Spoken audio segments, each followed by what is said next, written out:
अस्सलाम वालेकुम जी, सुबह बखैर, क्या हाल चाल। Hope so you guys are doing great. It's a great morning. तो आपको गुड मॉर्निंग पब्लिक की पूरी टीम की तरफ से गुड मॉर्निंग। आप सब मुझे कहते हैं सुहाफजल, मेरे साथ स्क्रीन शेयर करते हैं इस्लामाबाद से हरमीत सिंह फ़ौरी पर उनके पास चलते हैं। आज वो काफ़ी खुश भी नजर आ रहे हैं, उनसे उनकी खुशी की वजह पूछते हैं। अस्सलाम वालेकुम हरमीत पाजी, कैसे हैं आप? Good morning from Lahore studio. जी वालेकुम सलाम, सत श्री अकाल, गुड मॉर्निंग। वैसे खुशी की बात तो मैंने आपको ब्रेक से पहले ही बता दी, लेकिन हाँ अब मौसम भी प्यारा सा है। सुबह हल्की हल्की हवाएं चलती हैं यहाँ पे और ठंडी ठार, और ऊपर से बाहर भी आ चुकी है। बाहर इस्लामाबाद में तो तमाम तर शाहराहों पे आपको बड़े खूबसूरत किस्म के जो फूल हैं वो भी खिले आपको नज़र आएंगे, तो शायद उन पर नज़र पड़ जाती है। और जब आपका मूड मौसम के इसके साथ साथ मूड भी तब्दील होता है, तो शायद यही वजूहात हो सकती हैं। लेकिन हरमीत पाजी, ये बात तो होनी चाहिए ना कि जब दिल का मौसम अच्छा हो ना, अंदर का हाल अच्छा हो, तो बाहर मौसम जैसा भी हो वो आपको अच्छा ही लगता है।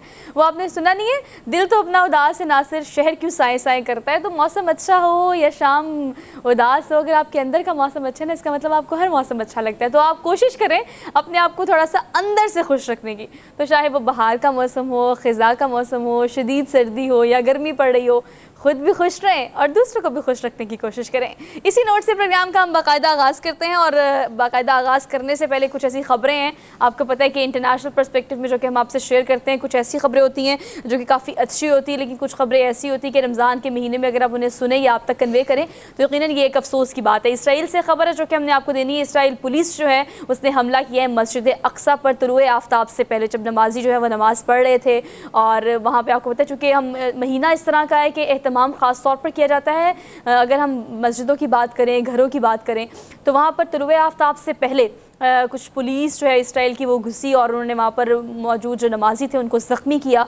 और ज़ख्मियों की तादाद भी काफ़ी बड़ी है। उनका कहना ये कि वो जो मुख्तलिफ़ फसादात किए जाते हैं ये उसका ही पेश ख़ैमा है और ये उसका ही नतीजा है, जिसके नतीजे में ये हमला किया गया है पुलिस की जानिब से। तो इंटरनेशनली ये ख़बर जो है वो काफ़ी वायरल भी कर रही है। और अरमीत पाजी, इस हवाले से चूँकि हम काफ़ी दफ़ा देख चुके हैं इसराइल की इस तरह की कार्रवाइयाँ जो कि मुसलमानों पर की जाती हैं, और ख़ासतौर पर वहाँ पर मौजूद नमाजियों के साथ ये सलूक करना, जो कि विजुअल्स के तौर पर हम ऑन स्क्रीन भी आपसे शेयर कर रहे हैं, किस तरह से बेईमाना तशद्दुद का निशाना बनाया जा रहा है। बिल्कुल सोहा, हमने दुरुस्त फरमाया कि हम इसराइल के इन मामलात को देखते हैं, और जब भी इस किस्म का मौका आता है रमज़ान, क्योंकि मैं देख रहा था मस्जिद अक्सा में इससे कबल बड़ी ज़बरदस्त किस्म की अफ्तारी का अहतमाम किया गया था। ख़वातीन, बच्चे, बूढ़े सब जो है वो नमाज के बाद जो है हमने ये देख रहा था कि तमाम तरह जो मनाजिर थे, बड़े मज़े के मनाजिर थे वहाँ, बड़े खूबसूरत मनाजिर थे। लेकिन हम जब भी देखते हैं कि इस किस्म की सूरत हाल जब होती है, जब थोड़ी बहुत चीज़ें पीसफुली जाती हैं और उसके बाद फिर इज़राइल के जो अफवाज हैं वो जिस तरीके से, और इससे कबल जिस तरह कई नौजवानों को शहीद किया गया, इससे कबल एक 10 साल की बच्ची को जो है उसे बड़ी बेदर्दी से गोलियां मारकर शहीद किया गया। तो यकीन आपने दुरुस्त फरमाया कि रमज़ान का महीना है, और रमज़ान के महीने में इस चीज़ का भी ख्याल नहीं रखा जा रहा कि पूरा दिन आपका वक्त कैसे गुजरता है, रोज़े में गुजरता है, और जब अफ्तारी का टाइम आता है और उसी टाइम आप अटैक कर लेते हैं, आप हमला कर लेते हैं। और से पाकिस्तान में हर होने वाली पेशी का चर्चा किया जाता है। साबिक सदर की मैं बात कर रही हूँ, डोनाल्ड ट्रंप, जो कि तारीख़ में, अमरीकी तारीख़ में पहली बार ऐसा हुआ है कि कोई सदर जो है वो पेशी के लिए पेश हुआ है। 34 से ज़ायद मुजरिमाना जालसाजियों के कारोबार में की गई, उनके इल्ज़ामात जो है वो डोनाल्ड ट्रंप पर लगाए गए थे और उसी की वजह से वो अदालत में पेश हुए हैं। लेकिन आपने देखा है अरमीत, जो अदालत में पेशी के मनाजिर थे वो कोई हथकड़ी लगाकर किसी सिक्योरिटी के साथ, और बाकायदा तौर पर फ़र्द जुर्म तो उन पर आयद हुई है, लेकिन मुजरिम के तौर पर उनको इस तरह से पेश नहीं किया गया। ना कोई इस तरह की विजुअल्स आई हैं, ना कोई इस तरह की वीडियो सामने आई हैं। हाँ, अलबत्ता अपनी तारीख़ का ये एक मुनफरिद एक ऐसा इवेंट कह सकते हैं इसको, जो कि था जब डोनाल्ड ट्रंप अदालत पहुंचे। तो अगर हम देखें डोनाल्ड ट्रंप के हवाले से बहुत सारे ऐसे बयानात हैं जो बहुत ज़्यादा मुतनाज़ा भी रहे हैं, बहुत सारे ऐसी चीज़ों के हवाले से, लेकिन हमने ये भी देखा है कि मकबूलियत आज भी अगर आप देखें, हाँ, बहुत सारी रियासतों में उसी की पार्टी ने बहुत सारी सीटें अपने नाम की हैं। और फिर उन्होंने एक नारा लगाया, 2 नारे लगाए कि जो बाहर की दुनिया में हम मदाखलत करते हैं, अब इसके बजाय हमें अपने अमेरिका को देखना होगा, अपने मामलात को देखना होगा। हमने इराक पर हमला किया, हमने अफगानिस्तान पर किया, हमने सीरिया की जंग अपनी जंग समझी, हमने बहुत सारे मामलात में मदाखलत की, इवन पाकिस्तान का भी उन्होंने जिक्र किया। फिर क्या हुआ, ज़ाहिर बात है उनकी जो स्टैब्लिशमेंट है उनको ये बात बुरी लगी, और एक और उन्होंने नारा लगाया था जो बहुत ही मकबूल हुआ था कि मैं एक अमेरिका ग्रेट कंट्री, यानी सिर्फ और सिर्फ अमेरिका पे हमें फोकस करना चाहिए। और उसके बाद हमने ये नारा जब हमने देखा और ये नारा गूंजा तो पूरे अमेरिका में डोनाल्ड ट्रंप जो है वो काफ़ी मकबूल हुए और बहुत सारी चीज़ों के हवाले से बड़े मुतनाज़ हैं। लेकिन आप देखें कि 34 केसेस हैं उन पर ये बनाए गए, 34 जो केसेस में, और मेरे ख्याल में और इन मुकदमात में आप देखें कि माजी जब वो नौजवान थे और वहाँ पे कुछ ऐसे मरासिम, जिनसी मरासिम या दीगर मामलात में वो भी चीज़ें सामने आई हैं, फिर कुछ और ऐसे करप्शन के हवाले से चीज़ें हैं उनको सामने लाया गया है। तो ये इन चीज़ों को जवाज बनाकर डोनाल्ड ट्रंप जो है उन पर ये मामला सामने आया है। लेकिन बात वही है कि इस वक्त जो अब मैं मुख्तलिफ जो अमेरिकन चैनल है उसमें मैं देख रहा हूँ दो तरह की तज्ज़िये पाए जा रहे हैं। एक तरफ ये तज्ज़िया है कि हुकूमत जिस तरह खौफज़दा है, इस्टेब्लिशमेंट जितनी खौफज़दा है डोनाल्ड ट्रंप की मकबूलियत से, और कहीं ना कहीं वो जो जिस तरह ब्लंटली बात किया करते थे, जिस तरह वो बात करते थे, वो अक्सर बहुत सारे तनाज़े भी उससे खड़े हो जाते थे। तो शायद यही वजूहात है कि आज उनको ये सारा कुछ देखना पड़ रहा है। लेकिन इसमें कोई शक नहीं है कि अमेरिका में बहुत सारे स्टेट में, बहुत सारी रियासतों में उनकी पार्टी को कामयाबी मिली है।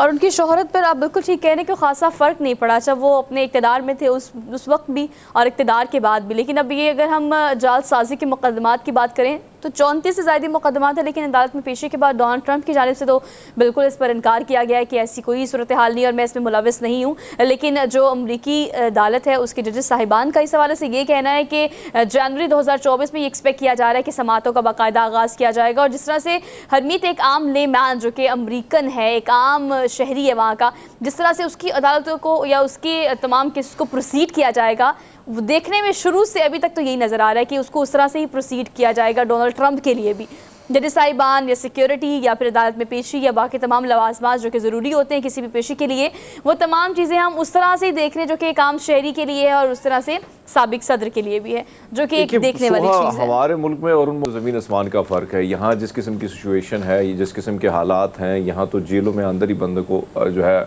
अगर मारना है तो बड़े आसानी से किया जाता है सारे मामला। आपको पता है हमारे जेलों में किस किस्म के गैंगस्टर बैठे हुए हैं। तो जो सिचुएशन बाहर है वो भी आपके सामने, सड़कों पे क्या होता है। इवन कल पूरा दिन, मैं शो के बाद पूरा दिन में सुप्रीम कोर्ट था, वहाँ जिस तरह की नारेबाजी की जा रही, जिस किस्म के बैनर्स उठाए गए थे, पुलिस एक तरफ, रेंजर दूसरी तरफ, क्योंकि हालात ऐसे लग रहे थे कि मामला दोबारा 1997 वाला ना हो। वो विजुअल भी आपने देखे होंगे, यूट्यूब पे पड़े हुए हैं। तो ये कल भी यही सिचुएशन थी। तो इसके हवाले से अगर देखा जाए तो बहुत सारी चीज़ों के हवाले से ना हम में अवेयरनेस है, ना हमारे आइनी तौर पर या कानून हमारा उस किस्म का तगड़ा है कि वो फिर वो मामला तय करे, उसमें वो सारी चीज़ें हों जो हम बाहर की दुनिया के कानूनी मामला जो है उनमें देखते हैं। तो बाहर बहुत सारी चीज़ों के हवाले से और बड़े आराम से सारी चीज़ें हो भी जाती हैं और सुना जाता है दोनों तरफ से। यहाँ पे तो अगर एक फ़ैसला आता है तो दूसरी पार्टी कहती है कि भाई मैं मानने को तैयार नहीं हूँ, तीसरी कहती कि नहीं ये फ़लाने जज फ़लाने के हैं, और दूसरे कहते हैं कि भाई हमारा भी दौर आएगा, हमारे भी जजेस आएंगे। तो अगर इस किस्म की सिचुएशन होगी तो फिर तो मामला कुछ और होंगे। लेकिन बहरहाल आपने अमेरिका की खबर शेयर की और डोनाल्ड ट्रंप की, तो मेरे ख्याल में एक मुतनाज़ा प्रेसिडेंट भी वो रहे हैं, लेकिन बहुत सारे मामलात में अमेरिका में चाहने वालों की तादाद उनके साथ बहुत ज़्यादा है। बिल्कुल ठीक कह रहे हैं, मैंने पहले भी कहा है, मैं दोबारा इस चीज़ को कोट कर रही हूँ कि इनकी शोहरत पे कोई खासा फ़र्क नहीं पड़ा। हाँ, अलबत्ता इसकी वजह से एक और क्रेडिट तो इसको नहीं कह सकते, लेकिन तारीख में पहली दफ़ा ऐसा हुआ है कि वही वो सदर बने या वही वो साबिक सदर हैं जो कि अब 34 मुकदमात में इल्ज़ाम आयद होने के बाद समात के लिए अदालत पहुँचे, और ये भी उनका ही उनके नाम के साथ ही इसको एफिलिएट किया जाएगा तारीख में भी ख़ास तौर पर। खैर, हम प्रोग्राम में आगे बढ़ते हैं। बहुत सारी आज करंट डाउन में खबरें जो हमने शामिल की हैं वो आप तक पहुँचानी है। So let's talk about top stories of the day. और कल की सबसे बड़ी टॉप स्टोरी तो शुरू में आपसे हमने शेयर ही नहीं की, हम क्योंकि इंटरनेशनल सिनेरियोज जो भी आप डिस्कस कर रहे थे तो पहुंच गए। कल पाकिस्तान की तारीख का वो दिन था जिसका इंतजार काफी अरसे से तमाम पाकिस्तानी, तमाम अदालतें, तमाम लीडरान, तमाम सियासी पार्टीज, तमाम सियासतदान कर रहे थे, क्योंकि बहुत एक मौमा बन चुका था, एक आईनी मसला भी कह सकते हैं इसको, एक मौमा भी कह सकते हैं कि केपीके और पंजाब असेंबली में या पंजाब के इलेक्शंस जो हैं वो कब होंगे, कैसे होंगे, कौन इसका फैसला देगा, कौन इसका इख्तियार रखता है, किसके पास इख्तियार है, किसके पास इख्तियार नहीं है। लेकिन बिलाखिर सुप्रीम कोर्ट का ये फैसला आया है कि अब मई में इलेक्शंस कराने की तारीख सुप्रीम कोर्ट की जानिब से दे दी गई है और तारीख है 14 मई। और इलेक्शन कमीशन का वो फैसला जो कि जारी किया गया था उसको कल अदम करार दे दिया गया है, जो कि आइन के मुनाफी था। अब अगर बात की जाए इलेक्शंस की, तो इलेक्शंस कराने की तारीख और उसके साथ साथ सुप्रीम कोर्ट की जानिब से मीत इलेक्शन शेड्यूल भी जारी कर दिया गया है और इलेक्शन कमीशन को इस बात का पाबंद किया गया है कि आपको किसी भी चीज़ की रिक्वायरमेंट है तो डू लेट अस नो, हमें बताएं, हम करेंगे, लेकिन इलेक्शन तो भाई टाइम पे होंगे। खैर, इस हवाले से अब तनकीद जो है वो कौमी असम्बली में भी की गई है। शहबाज शरीफ की बात करें, मरीम नवाज की बात करें, बिलावल भुट्टो ज़रदारी की बात करें, तो तमाम लोग जो है वो इसे इंसाफ के तकाजे पूरे ना करने का एक फैसला कह रहे हैं, जो कि 3 रुकनी बेंच और सुप्रीम कोर्ट की जानिब से सुनाया गया है। खैर, इसको हमने आज के प्रोग्राम में डिटेल में डिस्कस करना है।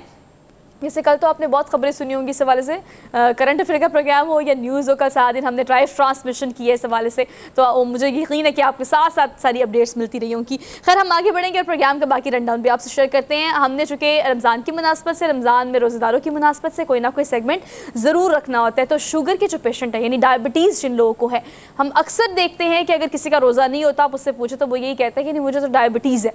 तो डायबिटीज़ वालों के लिए अब अगर देखा जाए तो ऑब्वियसली शुगर लेवल कम होता है तो बहुत सारे मसाइल होते हैं। तो आप लोगों के लिए क्या अहकामात, और रोज़ेदारों को अगर रोज़ा रखना है, ख़ासतौर पर जो डायबिटीज़ के पेशेंट है, कैसे रखना चाहिए, क्या एहतियात करनी चाहिए, सहरी क्या करनी चाहिए, इफ्तारी क्या करनी चाहिए, और अगर नहीं रख सकते तो क्या उज़र है, इस हवाले से जो भी टेक्निकलिटीज़ हैं उसको आज के प्रोग्राम में हम डिस्कस करेंगे। ख़ासतौर पर डायबिटीज़ पेशेंट के लिए don't miss it out this segment for us.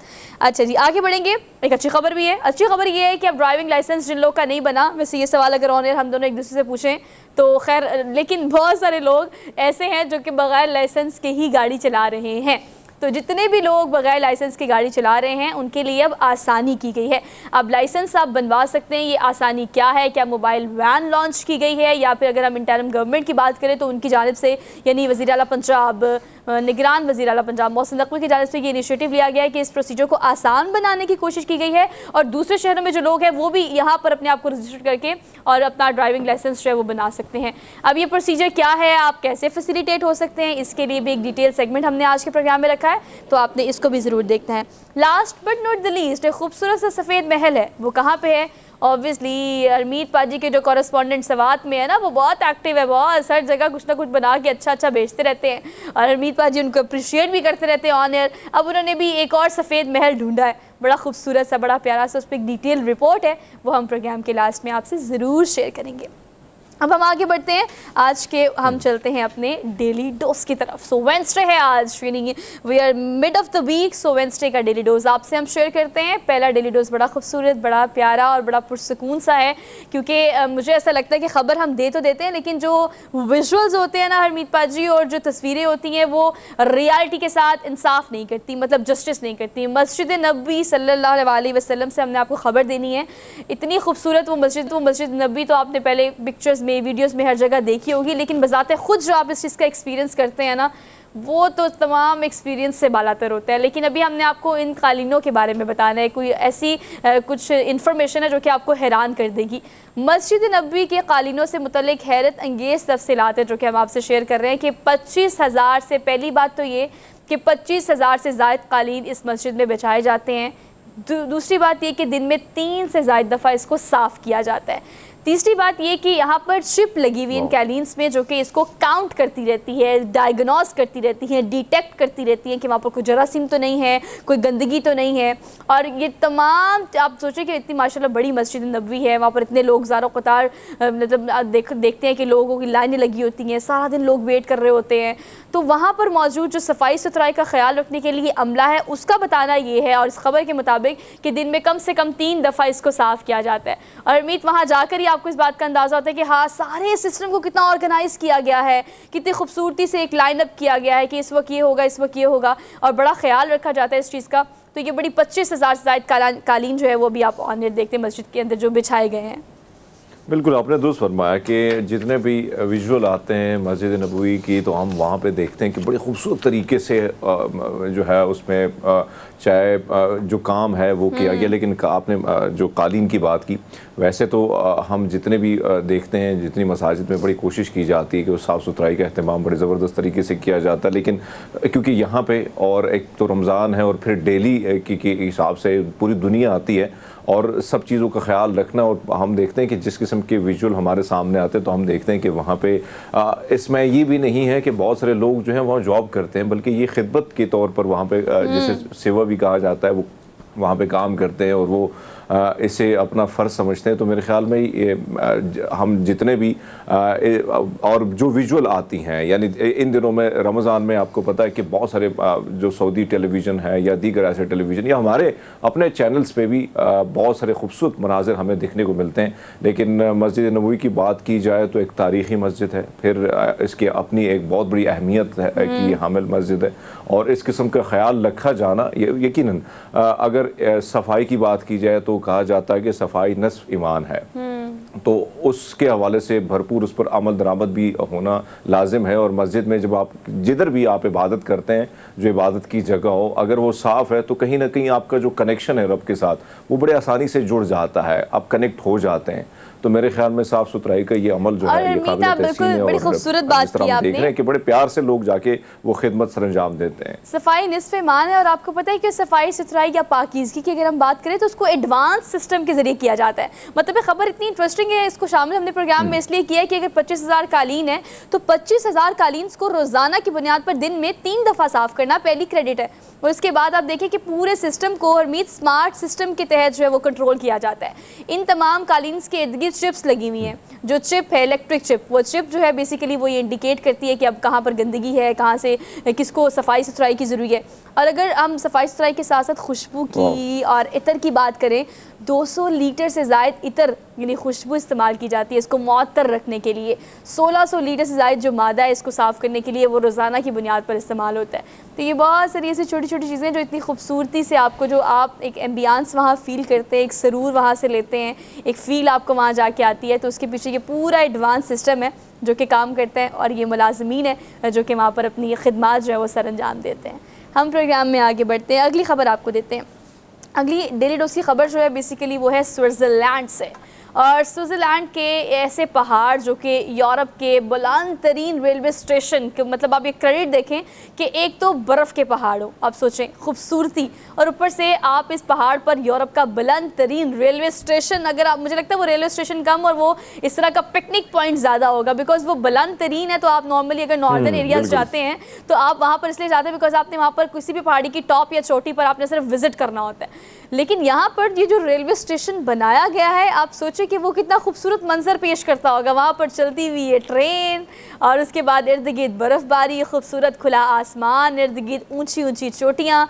तो लोग तो यहाँ पर रेगुलर सफ़र करते हैं, लेकिन हमारे, मुझे लगता है कि किसी पिकनिक पॉइंट से कम नहीं है, बिकॉज ऐसी वीडियोस हमने अक्सर सिर्फ मूवीज़ में देखी है हरमीत, जो कि ऐसी बॉलीवुड की बहुत सारी मूवीज़ ऐसी हैं जो कि स्विट्ज़रलैंड में बनी है, और उसमें हम इस तरह की विजुअल्स जब देखते हैं तो हम सोचते हैं ओ माय गॉड ये कौन सी जगह है।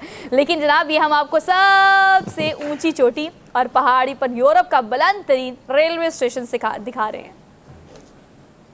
आपने दुरुस्त फरमाया कि बहुत सारी ऐसी वीडियोस या बहुत सारी चीज़ें स्विट्ज़रलैंड के हवाले से, जितनी फिल्में जो हैं यहाँ वहाँ पे सॉन्ग फिल्माए गए, ख़ासकर बॉलीवुड, या एक तरफ तो स्विट्ज़रलैंड की जानिब से, हुकूमत की जानिब से एक ऑफ़र थी और आज भी है कि जितने भी फिल्म मेकर हैं उनके लिए बहुत सारी चीज़ों में आसानियाँ थी, और वहाँ पे होटल्स के साथ साथ दीगर जहाँ पे हम देखते हैं, जिस तरह अगर इस्लामाबाद में कोई शूट होता है तो यहाँ पे CDA बाकायदा उसके पैसे लेती है, यानी जिस इलाके में आप शूट करते हैं, तो वहाँ पे सारे जितने भी इलाके थे उनकी जो उनका शूट था वो बिल्कुल फ्री था। तो मेरे ख्याल में एक तो आपको इतना बड़ा पैकेज, इतनी बड़ी ऑफ़र, और फिर इस किस्म के खूबसूरत मनाजिर जो हर शख्स की ख्वाहिश होती कि वो देखना पसंद करता है। और वैसे भी अगर आप इस वीडियोस में देखें तो ये बर्फीले चोटियाँ हैं खूबसूरत से, और फिर हम देखते हैं कि जब ग्रीनरी होती है बड़े मज़े की, वहाँ के पहाड़ वो साफ़ सुथरे आपको नज़र आते हैं वो सारी चीज़ें।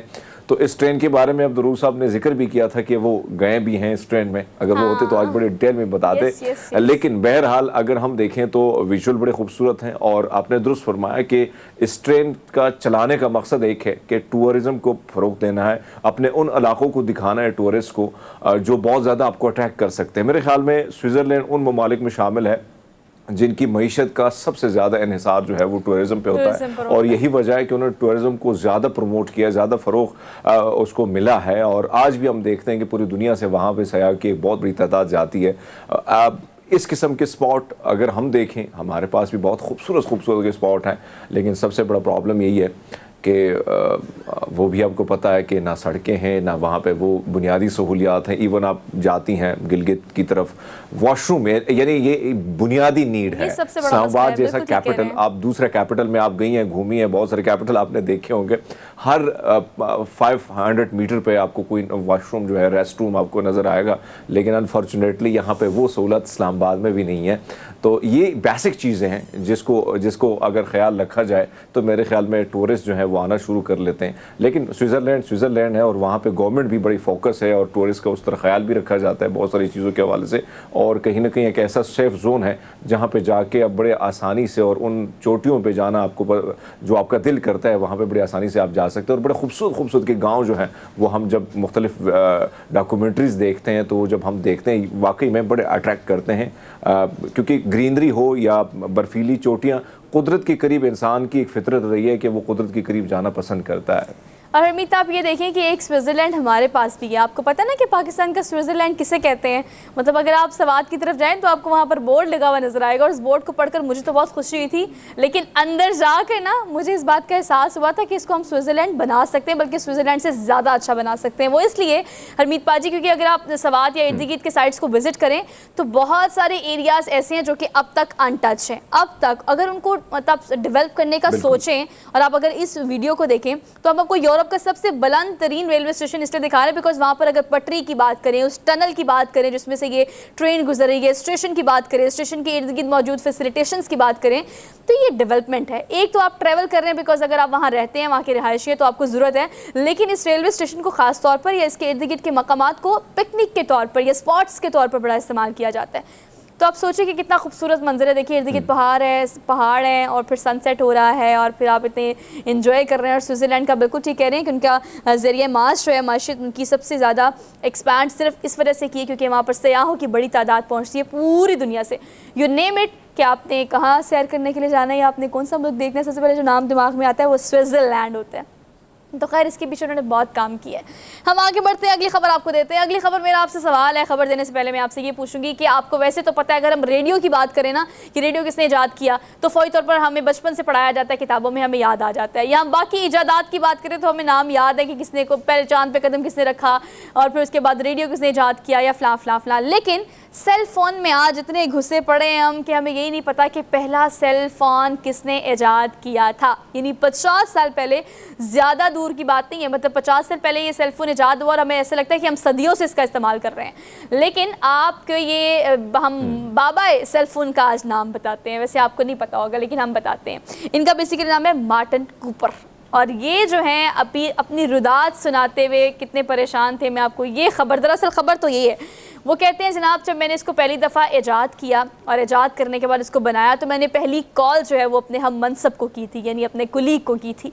और चूँकि इन्होंने न्यूयॉर्क से ये कॉल मिलाई थी और जब अपने दोस्त को इन्होंने कॉल की तो कॉल करके फ़ौरी तौर पर एक्साइटमेंट में ये बताया कि आपको पता है कि मैं हाथ में पकड़ने वाले फ़ोन से बात कर रहा हूँ और मैं यहाँ से बात कर रहा हूँ। तो दूसरी जानिब फ़ोन पर जो थे उनके हम मनसब, वहाँ खामोशी होगी क्योंकि वो हैरान थे, सख्ते में थे। लेकिन ये जो फ़ोन आप देख रहे हैं ये पहला वो फ़ोन जिसको सेल फ़ोन कहा जाता है, जो कि बगैर वायर के, wireless, you can carry it at your hand और पोर्टेबल सा, ये वो पहला सेल फ़ोन था जो कि मार्टिन कूपर ने बनाया था, जो कि बाबा सेल फ़ोन है। लेकिन बहुत सालों बाद जब उनसे ये रुदात पूछी कि हमें ज़रा बताएं कि आपने पहली दफ़ा फ़ोन कॉल बनाई तो आपके क्या मतलब, आप कैसा महसूस कर रहे थे या आपके क्या उस वक्त जज्बात थे, उन्होंने कहा कि उस वक्त तो बहुत हैरानगी थी लेकिन आज मुझे बहुत तकलीफ़ होती है। मैं बहुत परेशान हूँ इस बात से कि आज जब न्यू जनरेशन सेल फ़ोन का जिस तरह से इस्तेमाल कर रही है और जितना इस्तेमाल कर रही है उससे मैं बहुत परेशान हूँ। मैंने उस वक्त ये बिल्कुल नहीं सोचा था। उस वक्त मैंने इसको ज़रूरत के तहत ईजाद किया था और मुझे था कि ये ज़रूरत बहुत खूबसूरती से पूरी होगी इस पूरी दुनिया की। लेकिन आज मुझे दुख होता है जब आवाम जो है उनके ज़िंदगियों में या जो आम पब्लिक है उनकी ज़िंदगियों में फ़ोन के अलावा कुछ भी बाकी नहीं है, including you and me Harmeet पाजी। सोहा, वैसे अगर बहुत सारी आसानियां हैं टेलीफोन की, मोबाइल के आने के बाद, लेकिन आपको याद होगा कि पहले जो टेलीफोन हुआ करता था तो एक लोकल एक्सचेंज होता था, उसके बाद एक और एक्सचेंज होता था, वहाँ पे कॉल की जाती थी, वहाँ से कॉल मिला के फिर अगर आपने कराची बात करनी है, लाहौर करनी है, तो इस किस्म के 2-3 जगहों पे वहाँ पे ऑपरेटर जो बैठा था वो आपको कनेक्ट करता था, यानी 2-3 मराहल से गुजर कर आपकी कॉल कनेक्ट होती थी लाहौर, कराची और इन इलाकों में। और उसमें भी उस तरह क्लैरिटी नहीं होती थी। लेकिन आपने दुरुस्त फरमाया कि एक इनकलाबी इक़दाम था मार्टिन की जानिब से। और दुख इस बात का है कि आज की हमारी सबसे ज़्यादा जो एक वक्त होता था कि हमारी ज़िंदगी अपनों के साथ गुजरती थी, कहीं ना कहीं खेल कूद में गुजरती थी, कहीं ना कहीं दोस्तों के साथ गपशप में गुजरती थी। लेकिन आज हम देखते हैं कि जिस रेस्टोरेंट में दोस्तों के साथ खाने पर हम जाते हैं तो सारे मोबाइल में विदिन हर 2 मिनट के बाद हर एक बंदे ने अपना मोबाइल चेक करना ही होता है। और फिर हम देखते हैं कि बहुत सारे ऐसे लोग जो सिर्फ और सिर्फ मोबाइल कि महदूद हो गए, अपने कमरों में बैठे होते हैं, बाहर तो निकलने की उन्होंने कसम खाई होती है। तो ये जो चीज़ें हैं कहीं ना कहीं बहुत सारी चीज़ें फ़वाइद भी हैं और नुकसानात भी हैं। ज़िंदगी में आसानियाँ भी बहुत सारी पैदा की है, ज़िंदगी में बहुत सारी चीज़ों के हवाले से बेरोज़गारी की मैं अगर बात करूँ तो उसमें आपको रोज़गार दिलाने के हवाले से एक बहुत बड़ा इक़दाम है। लेकिन जिस तरीके से हमारे यहाँ इसका इस्तेमाल हो रहा है या बाहर दुनिया में हो रहा है वो इंतहाई ऐसा लग रहा है कि आंखों के लिए भी और कहीं ना कहीं दिमाग के लिए और कहीं ना कहीं आपकी पूरी फिज़िक के लिए इंतहाई नुकसानदेह है।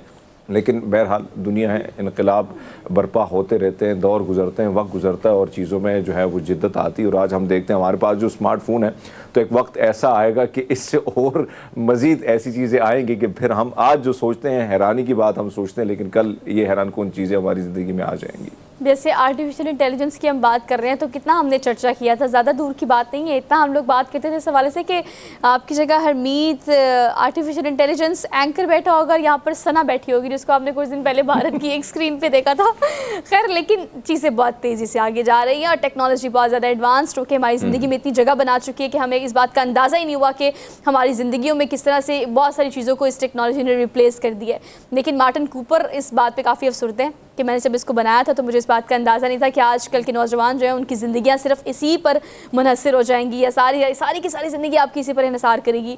तो it's just a part of life. कभी कभी मेरा दिल वाकई करता है कि हरमीत पाजी मैं फ़ोन साइड पर रखूँ और दुनिया को देखूँ कि इर्द गिर्द मेरे क्या हो रहा है, क्या चीज़ें चल रही हैं। तो मुसलसल ज़रा फ़ोन में घुसे पड़े रहने वाले लोगों के लिए आज के दिन ज़रा 5 minute try to give yourself और फ़ोन ज़रा साइड पर रख दे, कोई बात नहीं, ज़रूरत होगी तो उठा लेंगे। आगे बढ़ते हैं, अगली खबर आपको देते हैं। अगली खबर जो है बेसिकली वो साइंसदानों की कैसी तहकीक है जिसके बाद उन्होंने तहकीक की क्यों। वजह ये थी कि बेसिकली पानी ज़ेरे आब जो है वो मछलियों की आबादी को काउंट करने के लिए उन्होंने ये तहकीक की और तहकीक जो है वो टोक्यो यूनिवर्सिटी और वेस्टर्न ऑस्ट्रेलिया यूनिवर्सिटी ने मिलकर की है। लेकिन पहली बार समंदर के नीचे 5 मील गहराई में कुछ मछलियाँ हैं जो कि उन्होंने दरियाफ्त की हैं। इससे पहले आपको पता है जितनी भी तहकीक हुई है हरमीत पाजी उसके मुताबिक इतनी ज़ेरे आब मछलियाँ या इतनी गहराई में नहीं पाई जाती। लेकिन ये मछलियों की एक ही किस्म है जिसको दरियाफ्त किया गया है। अब इसके साइज़ पर भी बात की जा रही है और इसकी किस्म पे भी बात की जा रही है। लेकिन ये जो मकसद है तहकीक करने का वो ये था कि वो आबादी बेसिकली काउंट करना चाह रहे थे और ये देखने में भी इस तरह की मछली लग रही है कि मतलब इसका साइज़ कंपैरेटिवली एक आम मछली से थोड़ा बड़ा है। लेकिन देखिए तहकीक है और कितने मतलब सदियों बाद ये तहकीक हुई है कि इतनी ज़ेरे आब भी यानी 5 मील गहराई होती है जिस पर ये अब दरियाफ्त हुई हैं मछलियाँ। बात आपकी दुरुस्त है। अगर हम तहकीक की बात करें तो आज भी यानी पूरी यूनिवर्स को अगर हम देखें, इस कायनात को देखें तो बहुत सारी ऐसी चीज़ें हैं जो अब तक भी दुनिया के सामने नहीं आया। हालांकि हम साइंस और टेक्नोलॉजी की बात करते हैं कि बहुत ज़्यादा तेज़ी, बहुत ज़्यादा जिद्दत उसमें देखने को मिल रही है। लेकिन आज भी हम देख रहे हैं कि साइंटिस्ट जो हैं वो उस तहकीक में लगे कि आगे मज़ीद क्या क्या चीज़ें ऐसी हैं जो हमसे रह गई हैं। और आपने दुरुस्त फरमाया कि यानी समंदर इतनी गहराई में, वैसे भी अगर समंदर में मेरा तो बड़ा एक्सपीरियंस रहा है। हमारी कोशिश होती जब भी ईद होती थी या वीकेंड होता था तो समंदर की तरफ ही निकल जाते थे और काफ़ी टाइम उधर ही गुजरता था, नहाते हुए भी और आसपास जो है स्विमिंग करते हुए। लेकिन आपने दुरुस्त फरमाया कि इस किस्म की चीज़ें आपको नायाब से नायाब चीज़ें जो हैं वो नज़र आती हैं। और अब हम देखते हैं कि इससे कबल जो आपने ख़बर शामिल की थी कि एक ऐसा बर्ड्स जिसके अक़साम जो है दुनिया में पहली बार या वो बहुत सदियों पुराने थे लेकिन उसके बारे में भी इंकिशाफ हुआ है।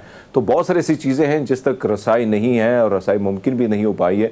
तो मेरे ख़्याल में फिर भी बहुत बड़ी बात है कि साइंटिस्ट जो हैं या दीगर ऐसे लोग जिनको तहकीक का बड़ा शौक़ होता है वो उसी तरह काम करते हैं और उसी तरह चीज़ें निकाल के बाहर लेके आते हैं और हमारे सामने रखते हैं। लेकिन कुदरत में बेपनाह ऐसे ख़जाने छुपे हों जिसकी तलाश आज भी है, और उस तलाश में बहुत सारे लोग जो हैं दुनिया से चले गए और कुछ आगे एक नए शौक़ और नए ज़ौक़ के साथ वो इस जदोजहद में चलते दिखाई देते हैं। तो मेरे ख्याल में एक अच्छी चीज़ है कि एक नई हमारे इल्म में एक नया इजाफा हो गया कि इस किस्म की गहराई में भी जानदार जो हैं वो ज़िंदा पाए जाते हैं, और इस किस्म की मछलियाँ जो हैं वो हमें नज़र आती हैं, जिनका अंदाज़ जिनकी शक्ल जो है वो भी काफ़ी मुनफरिद है और वो खूबसूरत भी है।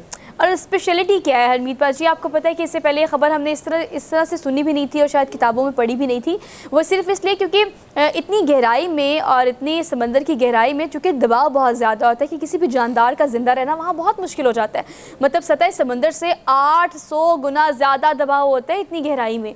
तो ये 5 मील गहराई की हम सिर्फ बात करें, जहाँ पर इतना दबाव अगर पानी का होगा, प्रेशर होगा, तो वहाँ किसी जानदार का जिंदा रहना कंपैरेटिवली मुश्किल हो जाता है। लेकिन ये पहली दफ़ा इस मछली को आप बिल्कुल ठीक कह रहे हैं कि खुदा की कुदरत है कि उसने बनाया है, तो उसको इस तरह से बनाया है, इस जानदार में इतनी जान डाली है कि वो इतनी गहराई में इतना दबाव जो है वो पानी का बर्दाश्त कर सकती है। और एक बड़ी तादाद है इन मछलियों की।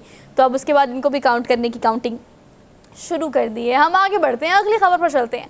So next daily dose is all about आपके और मेरे हरमीत पाजी। चांद पे रहने का इंतज़ाम कर दिया है इन्होंने, बल्कि मरीख पे रहने का, चांद पे तो इंसान पहले चला गया है, मरीख पे रहने का मेरा और आपका इंतज़ाम कर लिया। अब सोच ले, पहले घर आपने बनाना है, पहले घर मैंने बनाना है। खैर, मरीख पर मकान बनाने के लिए एक अनोखा सीमेंट ईजाद कर दिया है तमाम मुहक्किकीन ने।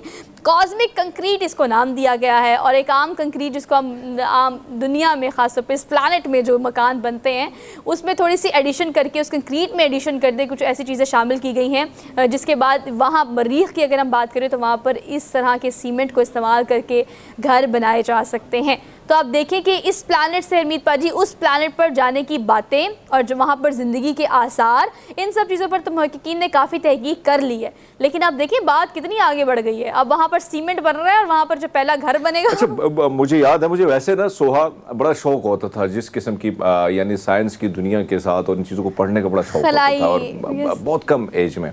तो यही आर्टिकल इसके हवाले से 90s में मैंने पढ़ा था कि अब मरीख पर भी काम होगा और चांद पे भी काम होगा, और उसमें भी घरों का जो है इंसान वहाँ पे ज़िंदगी जो है उसके आसार भी पाए गए हैं, और अब कोशिश साइंटिस्ट की है कि वो घर वहाँ पे बनाए, यानी इंसान वहाँ तक उनकी मुंतकिली हो। और आपको याद है इससे कबल जो है एक रिपोर्ट आई थी जिसमें कहा गया था कि अगर किसी ने जाना है तो उसके हवाले से भी जो है वो चीज़ें आई थी, ख़बरें, अगर मरीख पे जाना है या चांद पे जाना है तो लेकिन परमानेंटली उनका दुनिया से राब्ता कट हो जाएगा। तो ये सारी चीज़ें हमारे लिए बड़ी अजनबी सी लगती थी कि शायद ऐसा होगा, यानी ख्याली दुनिया लगती थी। लेकिन आपने दुरुस्त फरमाया कि अब देख रहे हैं कि जिस तरह की तेज़ी से काम हो रहा है, और इवन साइंटिस्ट जो नई जो रिपोर्ट्स है उसके मुताबिक, जिस तरह वो रिपोर्ट्स आ रही हैं उसके मुताबिक कि दुनिया में गैसेस की तादाद, यानी इस किस्म की जहरीली गैसेस मादे जो इतने ज़्यादा हो जाएंगे कि यहाँ पर इंतहाई मुश्किल हो जाएगा। तो फिर बहुत सारे ऐसे सियारे हैं जिस पर काम हो रहा है और इंसानों की मुंतकिली के हवाले से चीज़ें हो रही हैं। तो ये भी आप अंदाज़ा लगा लें ना कि यहाँ तक इंसान पहुँच गया है, और बहुत सारे मामलात में वो कितना तेज़ आगे निकल गया है कि अब सोच यहाँ तक आ गई कि वहाँ पर कैसे सिस्टम बनाया जाए, कैसे मकानात बनाया जाए, कैसे लोगों को मुंतकिल किया जाए। तो वही है, बात वही है, फिर वही जिद्दत की, वही कोशिश की, वही जदोजहद की, और उसी तलाश की, जिस मंजिल की आपको तलाश हो तो आप निकल जाते हैं। बात सिर्फ इतनी सी कि देखिए इंसान को अशरफुल मखलूक़ात बनाया है, और अकल वालों के लिए निशानियाँ भी मौजूद हैं, और ये पूरी कायनात बहुत बड़ी है। हम तो इतने से एक सियारे पर रहते हैं ना जिसको हम ज़मीन कहते हैं, इस प्लानट की हम बात करते हैं। अब इसके अलावा ज़िंदगियाँ ढूंढनी, और इंसानों ने ज़िंदगी या वसाइल और मसाइल जो है वो हर जगह तलाश कर लेने होते हैं। तो इंसान की जो तहकीक है वो अब आगे बढ़ती चली जा रही। जो बातें हम सिर्फ इमेजिन करते थे, सोचते थे, अब आहिस्ता आहिस्ता हम उसकी तरफ जा रहे हैं। तो खैर हमें तो अपना नहीं पता, लेकिन हमारी आने वाली जनरेशन जो हैं मुझे उम्मीद है कि वो बहुत कुछ देखेंगी। खैर हमने एक ब्रेक ले सकते हैं। Keep watching good morning public.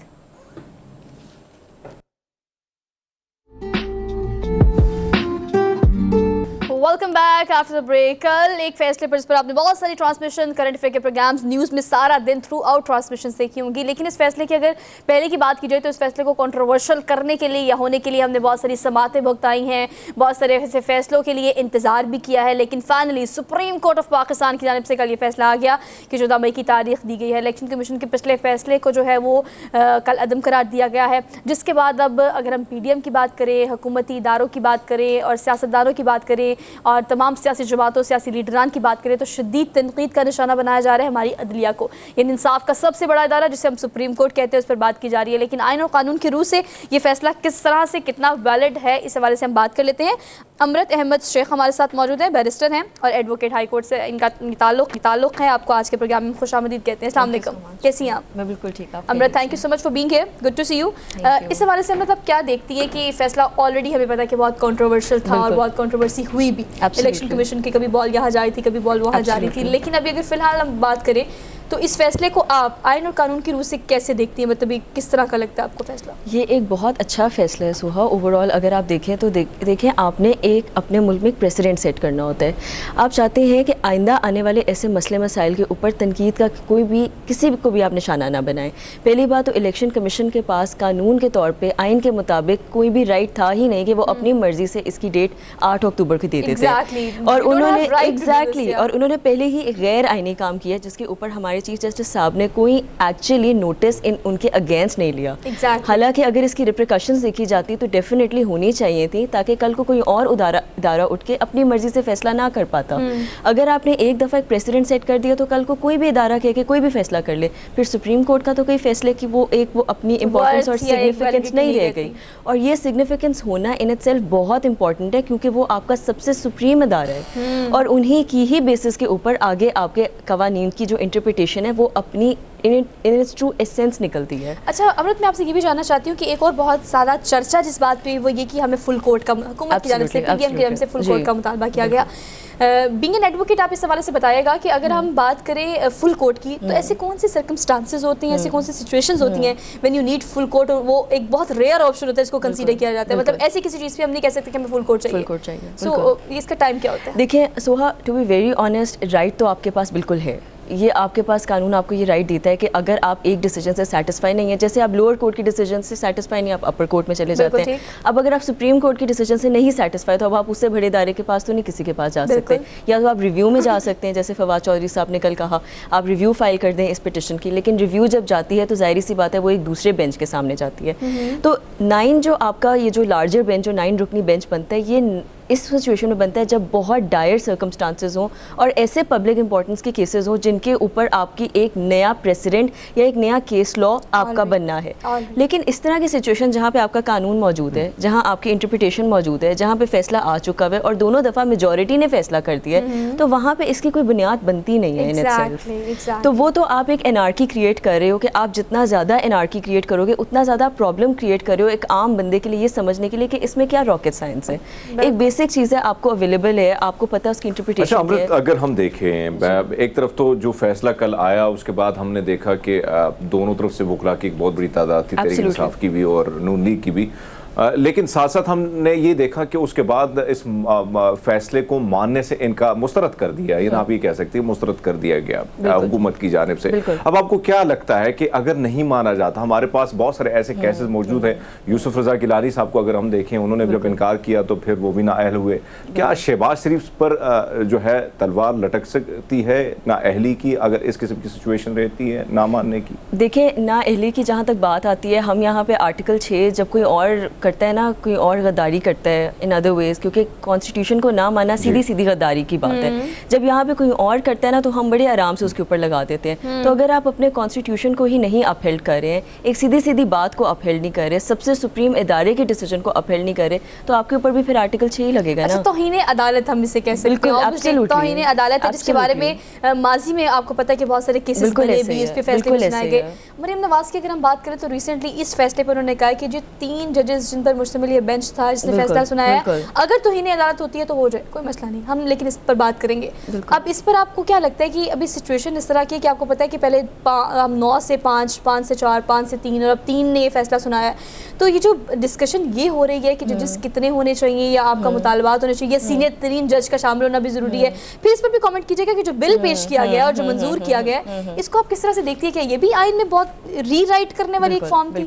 देखिए to be very honest, suo motu जो आपका आर्टिकल 184 सबसेक्शन 3 है, इसका बेसिक पर्पस ये है कि सुप्रीम कोर्ट में CGP को आप ये चीफ जस्टिस ऑफ पाकिस्तान के पास इख्तियार है कि कोई भी ऐसा पब्लिक इंपॉर्टेंस का केस या कोई भी ऐसी सिचुएशन जहाँ पे उनको ये लगे कि उनका अपना इस चीज़ के अंदर एक नया किस्म का केस लॉ या एक नई किस्म की उनको करारदाद पेश करने की ज़रूरत है, तो वो उस चीज़ को अपने इनटू अकाउंट लेके कर सकते हैं और उनके पास इख्तियार होना चाहिए। लेकिन बिल्कुल एब्सोल्युटली, लेकिन बात यह है कि देखिए हमने पास्ट में देखा हुआ है, हमने माजी में देखा हुआ है, कई जजेस ने अपनी डिस्क्रेशन या अपनी जुरिस्डिक्शन से ज़्यादा जाके इन चीज़ों के ऊपर मामलात किए हुए। इस तरह की सिचुएशन के ऊपर ये एक कानून इन इटसेल्फ बुरा नहीं है कि आपने एक 2 सीनियर जजेस के साथ मुंतखब करके एक आपने कह दिया कि उनकी भी इसमें रजामंदी होनी चाहिए कि किस तरह की सिचुएशन को आपको लेना चाहिए और उसके बाद आप देखें कि इसको आगे लेके चलना है या नहीं चलना। इशू यहाँ पे ये है कि आपने ये चीज़ बड़ी कन्वीनियंस से अपने टाइमिंग के हिसाब से कर दी है, जिसमें आप ये चाहते हैं कि पुराने जितने केसेस हो चुके हैं उन सब पे रिव्यू किया जाए और उसके बाद उन चीज़ों को दोबारा फाइल लेके आया जाए लाइमलाइट में। लेकिन बात यह है कि हमें ये चीज़ समझने की ज़रूरत है कि जो लॉ होता है ना, जिस दिन बनता है ना, अगर आज की डेट में बना है तो कल से वो अप्लाई होगा, रेट्रोस्पेक्टिवली नहीं वो जा सकता। आप उसको रिव्यू में देख सकते हैं। तो फिर इस बिल की क्या हैसियत है मुझे बताएं अमृत, क्योंकि आर्टिकल 184(3) की अगर हम बात करें तो आपको पता है उसके मुताबिक तो अब अपील का हक उनके पास भी जो फैसला सुनाया जा चुका है, हाँ उस वक्त जो भी जजेस थे, जो भी बेंच था, अब उसमें देखिए नवाज शरीफ की ताहयात नाअहल होने का केस है, जहांगीर तरीन का केस है, बहुत सारे। तो ये जो रिव्यू करने का राइट है, आप इसे कानून की रूह से या आर्टिकल्स में या किस तरह से देखती हैं? जब आप एक चीज़ रिव्यू में डालते हैं ना, तो नेचुरली वो ये होता है कि जो पुराने जजेस उसमें मौजूद होंगे वो फिर नहीं मौजूद होंगे। बिल्कुल ठीक। जिन्होंने फैसला उस चीज़ को रद्द किया था, तो वो फिर अपना फैसला बदल भी सकते हैं। तो सिर्फ इसका एक, अगर आप ये देखें तो हमें सबको पता है कि सितंबर तक अभी जो हमारे CGP साहब है उनका टेन्योर है। उसके बाद हमारी हमारी एक जो नए नेक्स्ट इन लाइन है, जो सीनियर मोस्ट जज है, जिन्होंने अभी कल भी एक उन्होंने फाइल किया था, तो इसकी बेसिस के ऊपर अगर हम देखे जाएँ तो उसके बाद चीज़ें बदल जाएंगी। जाहिर सी बात है, जब वो इन लाइन आएंगे वो अपने हिसाब से डिसीजन देंगे, वो अपने हिसाब से उन चीज़ों को कंसिडर करेंगे और दूसरे नेक्स्ट इन लाइन जो जजेस हैं वो अपनी रिव्यू फाइल करेंगे। फिर उसके बाद आपकी जो चीज़ें जिनको इन्होंने रोका हुआ था, जिस तरह आप ये नाअहली की बात कर रही हैं, तो हो सकता है कि इसको वो दोबारा रिव्यू करके अपने फेवर में कर लें, जिसका मेन रीज़न ही यही है। लेकिन overall Soha, I am sorry आपकी बात टोक रही हूँ, अगर आप इसको लॉ को देखें ना, तो ये एक लॉ गलत नहीं है। ये अच्छी बात है कि आपने एक बंदे से इख्तियार लेके आपने उसको डिवाइड कर दिया, ताकि उनके पास भी एक कंप्लीट एक राइट ना हो कि जिस चीज़ में वो चाहते हैं वो अपनी मर्जी से मतलब थोड़ी फ्लेक्सिबिलिटी हो इस हवाले से कि आप you can review that again अगर एक फैसला हो चुका है for the rest of the life. लेकिन अगर इस सिचुएशन में हम एक और चीज़ देखें जो बिल पेश किया गया, उसके बारे में हम बात इसलिए कर रहे हैं क्योंकि इसकी वजह से बहुत सारे चेंजेस आ गए हैं। हम उन इदारों की, जिसको हम इंसाफ का सबसे बड़ा इदारा कहते हैं, जो सुप्रीम कोर्ट कहलाता है, इसका चीफ जस्टिस इज एवरीथिंग। अब उसमें जो ये फैसला ये बिल में किया गया है कि आपके चीफ जस्टिस किसी भी चीज़ का सोमोटो खुद नहीं ले सकते, because they have to make a committee. 3 रुकनी कमेटी होगी, इसमें 2 सीनियर 3 जज होंगे और 1 चीफ जस्टिस होंगे। तो ये जो एक शामिल करने वाली सिचुएशन थी, इस कॉम्बिनेशन को आप किस तरह से देखती हैं? देखिए, मैंने अभी जैसे बात बोली कि नेक्स्ट इन लाइन जो हमारे चीफ जस्टिस है, हमें पता है कि उनका रद्द अमल किस पार्टी की तरफ ज़्यादा है। सितंबर में उनका टाइम टेन्योर ख़त्म हो रहा है, 13 महीने उन्होंने आगे आके चलाना है। अक्टूबर में डेट ही क्यों दी जा रही है, इस बातों का भी हमें पता है। तो बात सिर्फ ये है कि जब आपने हर चीज़ को, कानून को भी आपने अपने हिसाब से और अपने टाइम के हिसाब से कर्व करना है, अपने मुफाद और अपने इंटरेस्ट के लिए करना है, तो पीछे रह क्या जाएगा? आपने जुडिशरी को तो फ्रैंकली स्पीकिंग मौकरी बना दिया ना। आपने चीफ जस्टिस साहब की बात को पहले तो नहीं आपने किया, विद ऑल ड्यू रिस्पेक्ट, जब 12 बजे अदालतें खुली थी दैट वाज फेयर इनफ। कल जब डिसीजन हुआ तो वो उसको आपने इतना ज़्यादा गलत किया गया।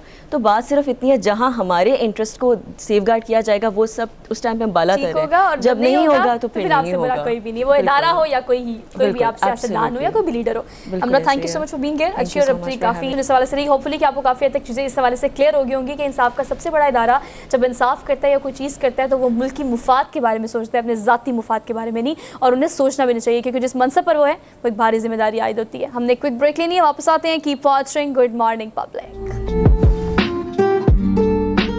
Welcome back after the break. We are in the second hour of the show और इस पूरे घंटे में हमारी कोशिश होती है कि आपको ज़्यादा से ज़्यादा फैसिलिटेट किया जाए इस हवाले से कि आपने अगर कारोबार करना है तो उसके लिए क्या क्या अपॉर्चुनिटीज़ हैं। अगर आपने रोज़े के अतबार से अगर हम बात करें तो एक सेगमेंट हमारा इस हवाले से भी होता है कि रोज़ेदारों के लिए क्या क्या आसानियाँ हैं, क्या क्या इबाम जो पाए जाते हैं उसको क्लियर करने की हम कोशिश करते हैं।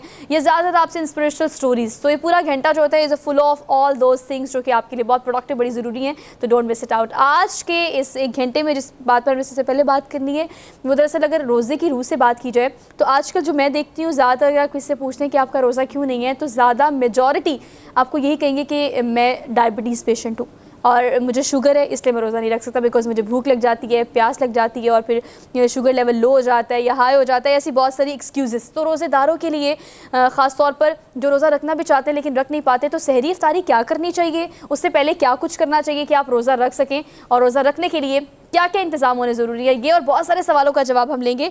डॉक्टर शबाना नाज हमारे साथ मौजूद हैं और इनको आज के प्रोग्राम में हम खुशामदीद कहते हैं। अस्सलाम वालेकुम डॉक्टर साहिबा, कैसी हैं आप? वालेकुम अस्सलाम, बिल्कुल ठीक, अल्लाह का शुक्र है। Thank you so much for joining us this morning. आपको रमज़ान बहुत मुबारक हो हमारी तरफ से। रमज़ान के हवाले से बताइएगा कि अगर हम रमज़ान की बात करें तो जो डायबिटीज़ के यानी शुगर जिन लोगों को है, अब वो रोज़ा नहीं रख सकते बिकॉज वैलिड रीजंस हैं उनके पास इस हवाले से। तो अगर हम इस्लामिक पर्सपेक्टिव से देखें तो वहाँ तो चले हमें पता है कि अगर आप बीमार हैं, कोई उज़र इस तरह का है तो आप छोड़ सकते हैं, लेकिन कुछ लोग ऐसे जो रोज़ा रखना चाहते हैं उनके लिए अब क्या इंस्ट्रक्शंस होंगी, उनके लिए क्या आप टिप्स देंगी कि अगर आप रोज़ा रखना चाहती हैं और अगर आप शुगर पेशेंट हैं तो फिर आपको क्या क्या करना चाहिए सहरी इफ्तारी में, किन चीज़ों पर एहतियात करनी चाहिए? बिस्मिल्लाहिर्रहमानिर्रहीम। सबसे पहले आप सब लोगों को रमज़ान मुबारक। और जी, दूसरी चीज़ ये है, देखें कहीं पर भी कोई भी बीमारी अगर है तो उसमें टोटली ये नहीं होता कि आप रोज़ा नहीं रख सकते या आप ज़रूर रोज़ा रखें। तो डायबिटीज़ पेशेंट के लिए 2016 में एक गाइडलाइन दी गई थी जिसमें 15-16 कंट्रीज़ के स्कॉलर, फिजिशियंस, डॉक्टर्स, इन सब ने मिलकर जो है वो एक गाइडलाइन दी थी जो डायबिटिक पेशेंट के लिए थी। उस डायबिटिक पेशेंट में इनको, शुगर के पेशेंट को 3 कैटेगरीज में डिवाइड कर दिया गया था, red, green and yellow category. Red category में तो वो लोग आ जाते थे कि जो रोजा नहीं रख सकते। ये वो लोग होते जिनकी जो शुगर है वो टाइप 1 शुगर होती है। टाइप 1 शुगर वो होती है जो आपको बाय बर्थ होती है या टीन एज में होती है और आप इंसुलिन डिपेंडेंट होते हैं। तो ऐसे लोग जो है वो रोजा रखने, वो हाई रिस्क पे होते हैं। अगर वो रखना भी चाहते हैं अपने डॉक्टर की मर्जी के बगैर बिल्कुल भी नहीं रह सकते। ये सारे लोग रेड जोन में आते हैं। या फिर वो पेशेंट जो कि भले टाइप 2 डायबिटीज में हो लेकिन उनकी शुगर लेवल जो है वो कंट्रोल करने के लिए उन्हें मल्टीपल डोजेस लेनी पड़ती हो इंसुलिन की या मेडिसिन की। तो ये लोग, तो आपको ये समझ लें कि ये वो लोग हैं जो रोजा ना रखें या फिर अगर रखें तो अपने डॉक्टर से मशवरे के बगैर बिल्कुल ना रख सके। सेकेंड कैटेगरी जो आ जाती है वो आपकी आती है येलो कैटेगरी। येलो कैटेगरी में वो लोग आते हैं जो कि जिनकी जो है डायबिटीज जो है वो आपकी कंट्रोल में है और आप अपना 2 टाइम अपना डोज लेते हैं। आपका इंसुलिन का डोज जो है वो फिक्स है, आप सुबह लेते हैं, पूरा दिन आपकी डायबिटीज जो है वो कंट्रोल में रहती है और कोई फ्लक्चुएशन नहीं होती।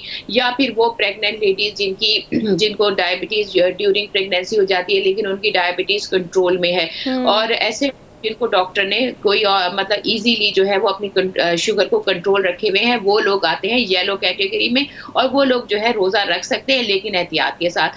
थर्ड कैटेगरी आ जाती है ग्रीन कैटेगरी। ग्रीन कैटेगरी में वो लोग आते हैं जो रोजा रख सकते हैं लेकिन उसमें भी यही है कि अगर उनका शुगर लेवल जो है वो कंट्रोल हुआ है, उनका इंसुलिन का डोज कंट्रोल है और उसके अलावा ये कि उनको और कोई एसोसिएटेड जो है वो डिजीजेस नहीं है, जैसे ब्लड प्रेशर नहीं है, हार्ट पेशेंट नहीं है, उनका डाइजेस्टिव सिस्टम ठीक है, उनको कोई और जो है वो उनकी सिस्टमेटिक डिजीज नहीं है, वो हेल्दी पर्सन है और अपनी डायबिटीज को कंट्रोल करके चल रहे हैं। तो ये 3 कैटेगरीज हैं। इसके अलावा और चीज मैं आपको बताती चलूं, जो रेड कैटेगरी में वो लोग भी आते हैं जिन लोगों को पिछले 3 महीनों में कंटिन्यूसली जो है 3 महीनों में हाइपोग्लाइसीमिया कहते हैं कम शुगर होने को, तो हाइपोग्लाइसीमिया अटैक आए हो, तो ऐसे पेशेंट्स भी जो है, हम ये सोचते हैं ना कि हाई शुगर हो गई तो वो पेशेंट जो है वो रोजा नहीं रख सकता, लेकिन जिन पेशेंट को हाइपो में जो चले जाते हैं, कम शुगर लेवल, वो लोग भी जो है वो रोजा नहीं रख सकते जब तक कि उनका डॉक्टर उनको परमिशन डॉक्टर शबाना, आपने मुख्तलिफ कैटेगरीज पर बात की, बड़े मज़े से आपने सारी तफसीलन उस चीज़ को क्लियर किया कि क्या क्या कैटेगरीज हैं जिसमें आप रोज़ा रख सकते हैं या नहीं रख सकते। अब एक और चीज़ जो हमने देखी है, अगर हम देखें तो बहुत सारे ऐसे लोग जो डायबिटिक होते हैं, रोज़ा रखते हैं लेकिन वो रेड कैटेगरी में नहीं आते, लेकिन हमने ये देखा कि जब भी कोई शुगर में मुब्तला शख्स हो तो हमें उमूमन हमने देखा कि उसको प्यास बहुत लगती है। तो फिर अफ्तारी में किन किन चीज़ों का ख्याल रखा जाए ताकि ये जो कमी है वो पूरा दिन उसकी परवाह ना हो और आप बगैर किसी टेंशन के आपका रोज़ा जो है मुकम्मल हो जाए? देखिए शुगर पेशेंट में आपको पता है भूख भी लगती है और प्यास ज़्यादा लगती है कंपैरेटिवली आम लोगों की। उसकी वजह ये होती है कि बॉडी में जो है शुगर लेवल मेंटेन करने के लिए बॉडी बार-बार जो है वो खाने को माँगती है, बार-बार पीने को, ताकि उसकी बॉडी का लेवल जो है वो मेंटेन रहे शुगर का और उसका पानी का। अच्छा, पानी का जहाँ तक ताल्लुक है, देखें डिहाइड्रेशन अगर हम देखें रोज़े में कॉम्प्लिकेशन जो होती हैं, डायबिटिक पेशेंट हो या आम पेशेंट, एक तो डिहाइड्रेशन सबसे नंबर 1 जो है वो कॉम्प्लिकेशन है। सेकंड हाइपरग्लाइसीमिया, हाइपोग्लाइसीमिया या कीटो एसिडोसिस। तो इसमें डिहाइड्रेशन के लिए ये है कि हमने 12 ग्लास कम से कम जो है वो पानी पीना है। अब पानी पीने का तरीका ये होता है, अक्सर पेशेंट ये करते हैं कि एक साथ ही जो है वो सहरी के टाइम पे 4 ग्लास पी लिए, अफ्तार के टाइम पे, ये गलत तरीका है। इससे क्या होता है कि आपकी यूरिनेशन ज़्यादा होती है, आपका पानी निकल जाता है। इसका तरीका ये होता है कि जैसे ही आपने अफ्तार किया, अफ्तार के बाद जो है वो आप आधा-आधा गिलास जो है तकरीबन अफ्तार से लेके सहरी तक कंटिन्यूसली जो है आधा-आधा गिलास 15 मिनट बाद, 20 मिनट बाद इस तरह आप पानी को पीते रहें, जिससे जो है वो आपकी डिहाइड्रेशन नहीं होगी। और दूसरी चीज़ ये होती है, अक्सर औकात ये होता है कि हम ये कहते हैं कि पानी हम इतना ज़्यादा नहीं पी सकते, तो आप उसकी फॉर्म में जैसे डेयरी मसनूआत में से आप कोई भी चीज़ लें, दूध में लें, मिल्क शेक ले सकते हैं, स्लशीज़ ले सकते हैं और इस तरह की। और अच्छा, अवॉइड करना है आपने, क्योंकि कुछ डायूरेटिक्स होते हैं जो बॉडी का पानी निकाल देते हैं, जिसमें चाय है, कॉफ़ी है, तो आपने कोशिश ये करनी है कि इस तरह की स्मोकिंग, ये सारी चीज़ें जो है अवॉइड कर दें, ताकि आपकी बॉडी में जो पानी है वो एक्स्ट्रा मिकदार में ना निकले। तो ये कुछ ऐसी। डॉक्टर शबाना, ये भी कहिएगा कि अगर हम इंसुलिन की बात करें तो आपको पता है डायबिटीज़, कुछ पेशेंट्स ऐसे हैं जो कि मुसलसल इस चीज़ के लिए दे कैन नॉट लाइक, वो अवॉइड नहीं कर सकते, तो अगर रोज़ा भी रखना है और वो इस चीज़ को बेयर भी कर सकते हैं और अपनी इतदाल से 7 दिन को चला भी सकते हैं, तो इंसुलिन के जो इनटेक है वो आपको क्या लगता है सहरी और इफ्तारी में, अगर हम खासतौर पर इसकी बात करें तो उसका किस तरह से ख्याल रखना चाहिए?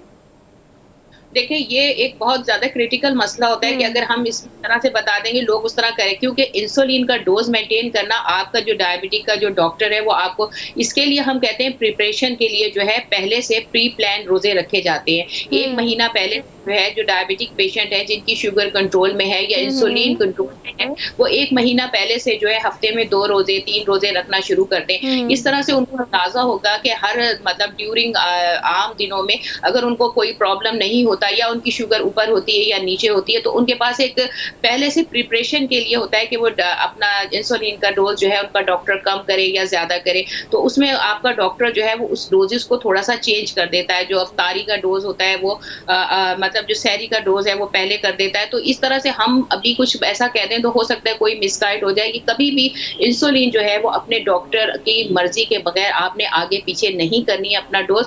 आपको अगर रोजा रखने का शौक है तो आप पहले से 1 महीना पहले से, 10 दिन पहले से आप जो है वो पहले से प्रिपरेशन के लिए रोजे रखना शुरू करें। उससे आपको आइडिया हो जाएगा कि आपकी शुगर लेवल या आपकी डायबिटीज किस हद तक आपके कंट्रोल में है, तो उस हिसाब से आपका डॉक्टर आपका डोज एडजस्ट कर। अच्छा डॉक्टर शबाना, एक और चीज़ को एड्रेस कीजिएगा कि शुगर जो है, एक और चीज़ जो हमने देखी है, जाहिर बात है कि जब अफ्तारी होती है और ज़्यादातर इसमें कोई शक नहीं, जब दस्तरखान लगा हो और पकोड़े समोसे हों तो सबका दिल चाहता है कि भैया एक पकोड़ा खाई जाए। अब हम देखते हैं कि शुगर की जो पेशेंट है वो उमूमन हम ये देखते हैं कि उसमें से अक्सर उनकी अफ्तारी के बाद, क्योंकि मुझे याद है हमारे क्लिनिक में बहुत सारे ऐसे पेशेंट आया करते थे कि जिनकी तबीयत जो है अफ्तारी के बाद ख़राब हो जाती थी।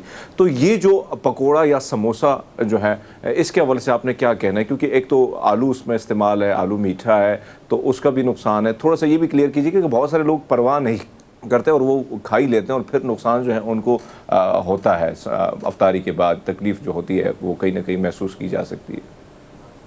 देखें, डायबिटीज पेशेंट के लिए तो जितनी भी अंडरग्राउंड जितनी भी वेजिटेबल्स है आपको पता है मना होती हैं, तो उनके लिए तो वैसे ही रिकमेंडेड नहीं है आलू। और अगर फिर वो रमज़ान में आलू लेते हैं तो वो तो उनके लिए, और आम आदमी के लिए भी एक चीज़ सबके लिए गाइडलाइन ये है कि हम सब लोग जो बॉर्डर लाइन पे हैं, अक्सर लोग ये सोचते हैं कि हमें शुगर नहीं है, हम बॉर्डर लाइन पे, हमें कोलेस्ट्रॉल नहीं है, हम बॉर्डर लाइन पे।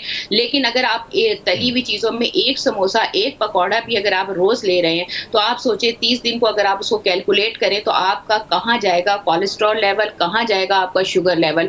और अक्सर ऐसा होता है कि हम लोग शरबत की फॉर्म में 1 ग्लास शरबत, लाल रंग बिरंगे जो शरबत है, लाल है, हरा है, पीला, नीला, जो भी शरबत हम लोग पीते हैं, आप इस देखें उसमें कितनी बड़ी मिकदार में शुगर होती है। ये शुगर अगर हम बॉर्डर लाइन पे हैं तो हमारे जो बॉर्डर लाइन वाले हैं वो भी हाई रिस्क पे हो जाते हैं।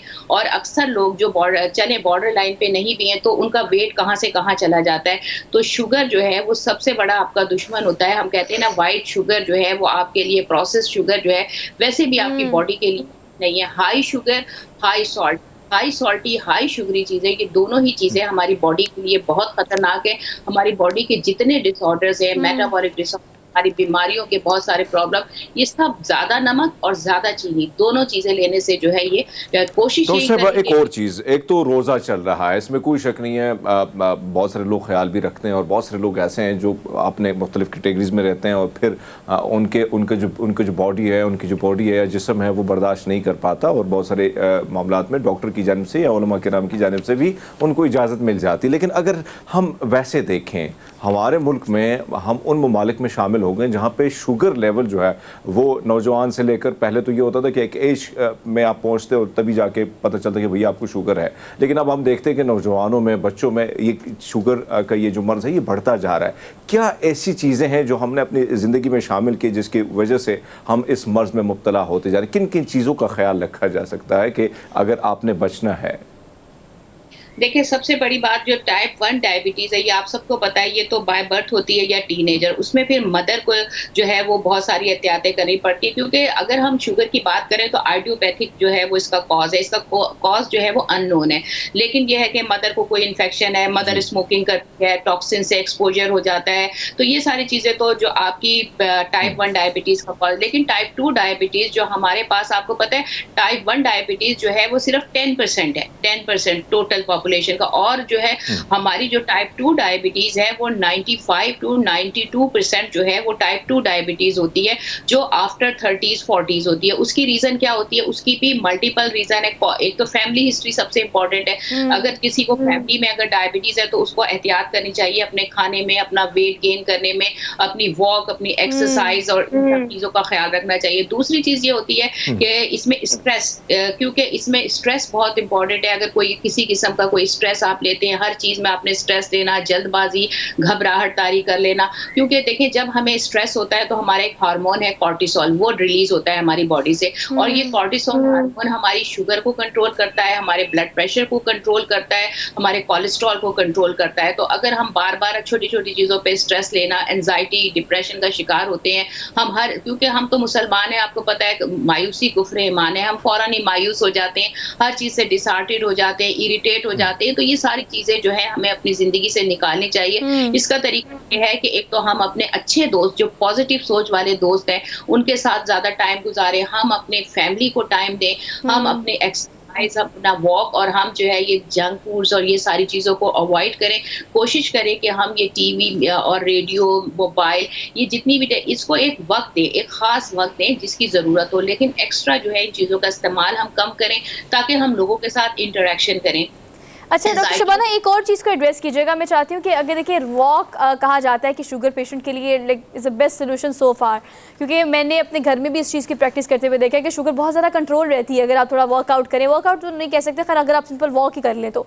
अगर रमज़ान में बात करें और अगर आप रोज़े भी रख रहे हैं, आप डायबिटीज़ पेशेंट भी हैं, तो वॉक के लिए आपको क्या लगता है कौन सा टाइम ज़्यादा बेहतर है? क्योंकि वॉक करने से ऑब्वियसली आप फ़ोन से भी दूर रहेंगे, एंजाइटी से भी दूर रहेंगे और थोड़ा उन टॉक्सिक लोगों से भी दूर रहेंगे, फ्रेश एयर या नेचर के करीब रहेंगे। सो क्या टाइम आपको बेस्ट लगता है अगर सहरी और इफ्तारी की बात की जाए तो?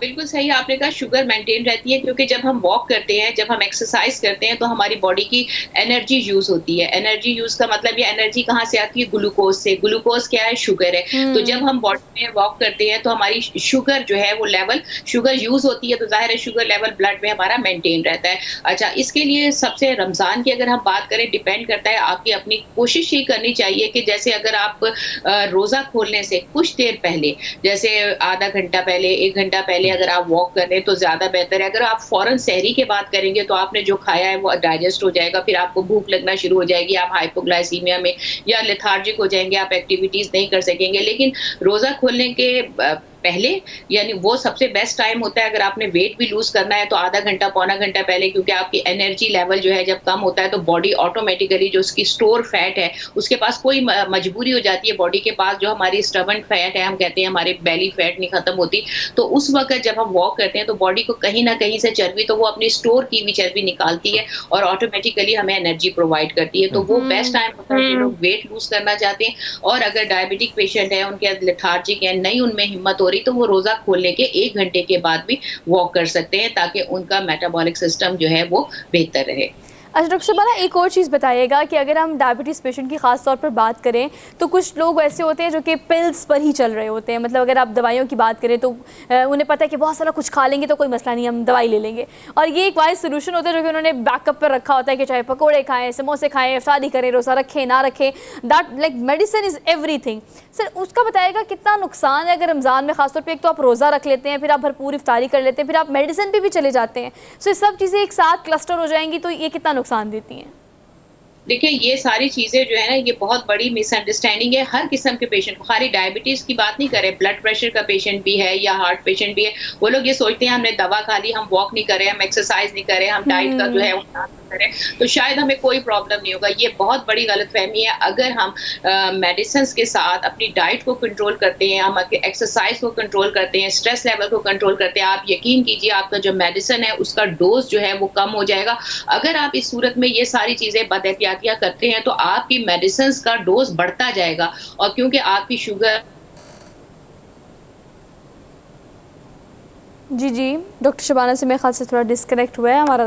इस हवाले से हम बात उनसे कर रहे थे कि अगर हम डायबिटीज़ के पेशेंट की बात करें तो वैसे तो रमज़ान में या रोज़ों का कोई उज़र नहीं है, लेकिन बीमारी के हवाले से बहुत सारे ऐसे अहकामात हैं जो कि मौजूद है कि अगर आप बहुत बीमार हैं तो आपको एहतियात करनी चाहिए, या आप रोज़ा छोड़ भी सकते हैं, या आपको रोज़े के लिए क्या क्या अहकामात है। लेकिन हमीद पाजी, इन तमाम बातों के अलावा अगर हम शुगर पेशेंट के अलावा लोगों की बात करें तो रमज़ान में भी बीमारियाँ इसीलिए ज़्यादा हो जाती हैं क्योंकि हम बिस्यार खोरी बहुत ज़्यादा करते हैं, मतलब हमने ओवर ईटिंग इतनी करनी होती है कि स्टमक आपका ऑटोमेटिकली अपसेट हो जाता है। 20 रोज़े गुजरते हैं तो हमें रियलाइज़ होता है कि अब शायद रूटीन बेहतर होना शुरू हुई है और फिर रमज़ान ख़त्म हो जाता है। मतलब पूरे साल की वजह से बात आपकी दुरुस्त है सोहा। अगर हम आपने देखा है कि उमूमन रमज़ान के हवाले से जो बातें की जाती हैं और बहुत सारे हम डॉक्टर से भी उनसे भी तजवीज़ लेते रहते हैं, बात वही है कि पूरा दिन अगर आप हमेशा हम देखते हैं कि हमारे जितने एक्सपर्ट आते हैं, हेल्थ एक्सपर्ट, वो भी यही बात करते हैं कि आपने अगर अपने आप को फिट रखना है फिज़िकली तो ये महीना बहुत अच्छा है। लेकिन फिर हम क्या करते हैं कि आप सुबह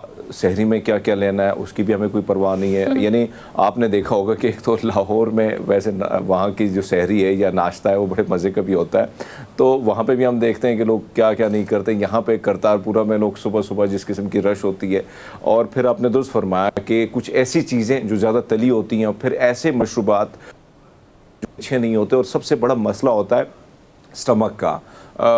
लोग जो हैं वो इसी की तकलीफ़ में मुब्तला ज़्यादा हमें नज़र आता है। एक तरफ तो हम तली चीज़ें खा लेते हैं, ऊपर से हमने वो मशरूबात रखी होती हैं तरह तरह के रंगारंग, जिसके बारे में ये कहा जाता है कि बहुत सारी ऐसी चीज़ें जो हैं, ख़ासकर यानी आपको याद होगा कि इससे कबल जो हमने सेगमेंट किया था उसमें यही बात थी कि आपके पास बहुत सारे ऑप्शन हैं, यानी तरबूज है, दीगर ऐसी चीज़ें हैं जिसका जूस आप बना के वो भी आप रख सकते हैं। लेकिन हमारे यहाँ कोशिश की जाती, कुछ सुर्ख कुछ नीले पीले जो हैं वो बड़े आसानी से बन भी जाते हैं, तो उसको भी दस्तरखान का हिस्सा बना दी। फिर सबसे बड़ी बात है तली हुई चीज़ें जिससे गुजारा भी नहीं हो सकता है, तो कहीं ना कहीं फिर इतना कुछ खाया जाता है, इतना कुछ खा भी लिया जाता है। और हमने देखा कि अफ्तारी के बाद एक और चीज़ जो है वो सुस्ती तारी हो जाती है, यानी आप कहते हैं कि भैया अब थोड़ी बहुत नींद हो जाए या थोड़ा बहुत रेस्ट जो है वो हो जाए, और फिर दिल नहीं करता कि कहीं वॉक के लिए आगे निकल जाएं, क्योंकि उसके बाद अगर आप 10-15 मिनट के लिए भी निकलते हैं तो बहुत कुछ बेहतर हो सकता है। लेकिन मैंने हमेशा देखा है यहाँ से कुछ ही फासले पर कुछ दफातर होते हैं, और जब भी मैं सुबह अपने ऑफिस की तरफ आता हूँ, यानी आप जो है 5 मिनट के फासले पर आपका ऑफिस है, लेकिन आपने वॉक करके नहीं है ना, फिर भी आपने लिफ्ट लेनी है। ये जो सिचुएशन है, ये जो चीज़ हमने अपनी ज़िंदगी में ये आराम की अपनाई है, ये इंतहाई ख़तरनाक है, जिसकी वजह से चाहे शुगर है, चाहे ये जो आपने बात की है ना डॉक्टर शबाना से, ना इस पे थोड़ी राय ले लेते हैं। अब बिल्कुल ठीक है ना कि एक हम अब तो शुगर पेशेंट की स्पेसिफिकली बात करें बिकॉज हमारा टॉपिक इस तरह का ओरिएंटेड है, लेकिन डॉक्टर शबाना इस हवाले से भी बताएगा कि अगर हम आम लोग की बात करें तो रोज़ा, चूँकि रोज़ा रमज़ान, इसमें हम बहुत मुस्तफ़ीद हो सकते हैं, बहुत सारा फ़ायदा उठा सकते हैं, लेकिन कुछ लोग ऐसे भी हैं जो नुकसान उठाते हैं उल्टा, कि एक तो बीमार हो जाते हैं, स्टमक अपसेट हो जाता है because you are having so many things at the same time. अब देखिए ना, मेरा सवाल बड़ा रियलिस्टिक है, हमने हाथ रोकना है, हाथ रोकना मुश्किल है, सामने दस्तरखान है, 10 अनवा इक़साम के खाने पड़े हुए हैं, समोसे, पकौड़े, दही बल्ले, fruit chaat, you name it. ये रमज़ान की खासियत है। अगर हमने इसको खाना भी है तो किस एतदाल से खाना चाहिए? मैं आपसे सोल्यूशन जानना चाहती हूँ कि हफ्ते में अगर आपने खाने हैं पकौड़े समोसे तो क्या दिन होने चाहिए उसकी, अगर खानी है तो मिकदार क्या होनी चाहिए, like how you can take it? देखिए एक सबसे बड़ी बात तो हम अगर ये बात समझ लें कि रमजान जो है वो सबर का महीना है। सबर का महीने का मतलब ये है कि देखें अगर हम इस्लाम के ऊपर जाएं, हमारे हुजूर पाक सल्लल्लाहु अलैहि वसल्लम खजूर और दूध से रोजा रखा करते थे। क्योंकि हम अगर इबादत की बात करते हैं तो हम ये सोचे कि रमजान हम इसलिए हम इतने खुश होते हैं, हम रमजान का एहतमाम इसलिए करते हैं कि ये हमारा इस्लामी महीना है। हम अपने अल्लाह को खुश करना चाहते हैं, रजा के लिए, उसकी रहमत, उसकी मगफिरत के लिए हम अपनी मगफिरत के लिए काम कर रहे होते हैं। तो उस वक्त हम ये कॉन्सेप्ट क्यों भूल जाते हैं कि रोजे का असल मकसद जो है वो है सबर और शुक्र। यानी हम खाएं, जो भी खाएं हम सबर करके खाएं। अब देखिए पिछले दिनों हमने अपने बहुत सारे मेरे प्रोग्राम्स होते हैं, उसमें मैंने लोगों से एक अपील ये की थी। हम लोग ये गिला कर रहे हैं कि हमारे मुल्क में कितना महंगा फ्रूट है, हम लोग तड़पते हैं में जो है फ्रूट नहीं खा सकते। अक्सर लोग हमारे पास आते हैं बीमार पेशेंट, वो ये कहते हैं डॉक्टर साहब इतनी महंगाई हो गई, हम तो फ्रूट ही नहीं खा सकते। देखिए फ्रूट, ये सारी चीजें ये तो हमारा अपने खुद साख्ता चीजें हैं जो हमने बनाई हुई हैं। अगर हम रमजान के पॉइंट ऑफ व्यू से देखें तो हम सादा सा, जैसे आपने कहा, हम 3 टाइम का मील जो है हम लेते हैं। अगर हम सहरी में खाना खाते हैं तो वो सिंपल हमारा ब्रेकफास्ट से ज्यादा हम खाना खाते हैं।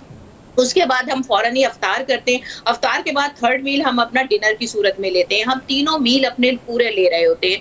पानी हम पूरा पी रहे होते हैं, शरबत की फॉर्म में, स्लैशेस की फॉर्म में। हाँ, अलबत्ता पकौड़े और डॉक्टर शुबाना आप बिल्कुल ठीक कह रही है, थोड़ा नहीं अच्छा खासा और पूरा एहतमाम करते हैं, उसके बगैर तुम्हारी सहरी इफ्तारी होती नहीं है। आपने इस हवाले से हमें बहुत ज़बरदस्त तरीके से चीज़ें को अपडेट किया, आपका बहुत शुक्रिया हमें आज ज्वाइन करने के लिए। लेकिन ये हमारा मसला है और ये शायद हमारा कौमी मसला है कि हम हर चीज़ को फैंसी कर देते हैं। तो ज़रा फैंसी कम करें, वो चाहे सहर हो या इफ्तार हो। सादगी में रहेंगे तो जनाब खुश रहेंगे तो सेहतमंद रहेंगे। तो सारी चीज़ें आपको खुद ही करनी है अपने साथ, तो अपने साथ ज़्यादती ना करें। ये आपकी सेहत है और आपकी ज़ाती सेहत है। तो जान है तो जहान है। हमने एक क्विक सी ब्रेक ले आते हैं, आप देखते रहिए प्रोग्राम जिसे हम कहते हैं good morning public. Welcome back after the break. तो हमारे प्रोग्राम में अब वैसे तो बहुत सारे सेगमेंट है जो कि कंपल्सरी होते हैं, हम रोज़ाना ऐड करते हैं, लेकिन सवात से एक रिपोर्ट ना आए प्रोग्राम में ऐसा भी नहीं हो सकता, बिकॉज हमारे वहाँ के कॉरेस्पॉन्डेंट सवात की ऐसी कौन सी चीज़ जो उन्होंने देखी हो, जो सयाह देखने का शौक़ रखते हो, वो फौरी तौर पर उसकी रिपोर्ट बनाते हैं और हम तक पहुँचा देते हैं। तो आज समत ने क्या बनाया है, सफ़ेद महल उन्होंने हमें दिखाना है, वो रिपोर्ट देखकर आप वापस आएँ, फिर हम डिस्कशन करते हैं। Have a look.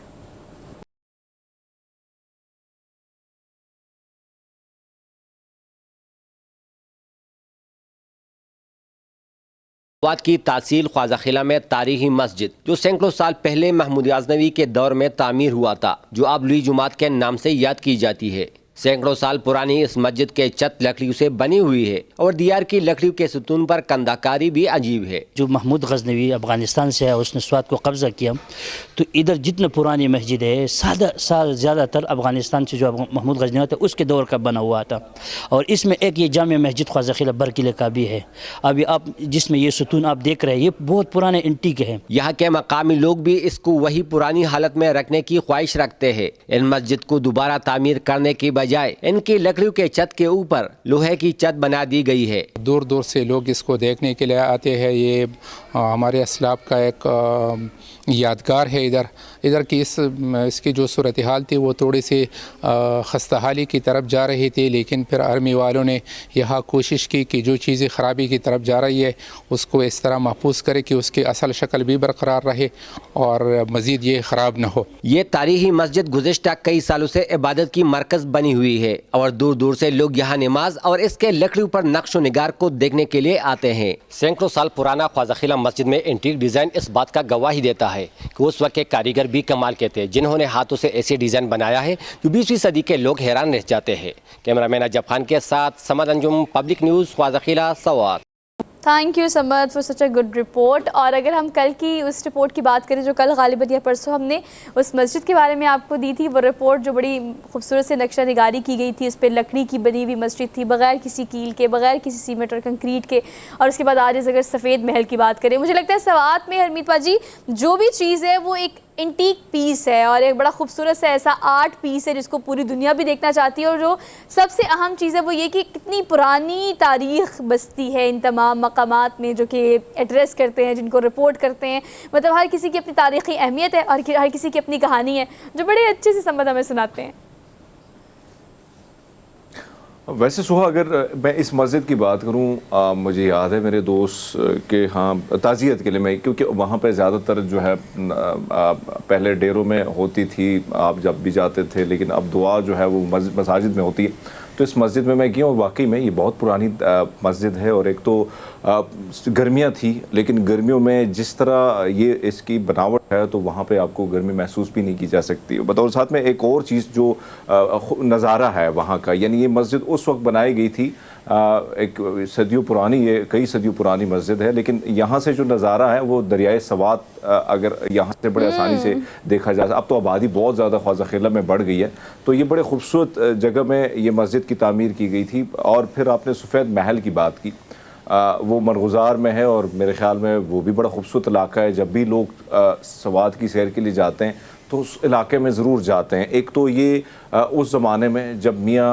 औरंगज़ेब जो थे वहाँ के वाली थे, यानी वहाँ के हेड थे, नवाब थे, तो वो जब भी इस किस्म का मौसम आता था या गर्मियाँ, तो वहाँ पे ये रियासत यानी ये कैपिटल सेदू शरीफ से शिफ्ट होके वहाँ पे मरगुज़ार की तरफ वो जाते थे, वहाँ पे स्टे होता था। और पूरी रियासत जो थी, क्योंकि सवात की जो रियासत है ये पाकिस्तान बनने से, आप ये देखें कि 1947 में बहुत सारी रियासतें आज़ाद हुई थी, लेकिन जो सवात की रियासत है ये इसके मामलात जो थे 1952 तक ये मामलात इंग्लैंड के अंडर थे। सारा कुछ जो है बरतानिया देखा करता था और वहाँ पे अमन व अमान की सूरत हाल भी बड़े मज़े की थी। और एजुकेशन यानी तालीमी लिहाज से भी ये रियासत सबसे आगे थी। इसके पास एक और रियासत है दीर, और उसको भी फिर यही हुआ था कि दीर के जो नवाब है उसको बड़े ज़बरदस्त तरीके से हेलीकॉप्टर में ले जाया गया उस टाइम की फ़ौज ने, और फिर बड़ी ज़बरदस्ती से वो रियासत जो है उसको शामिल किया गया था। लेकिन सवात की जो रियासत थी,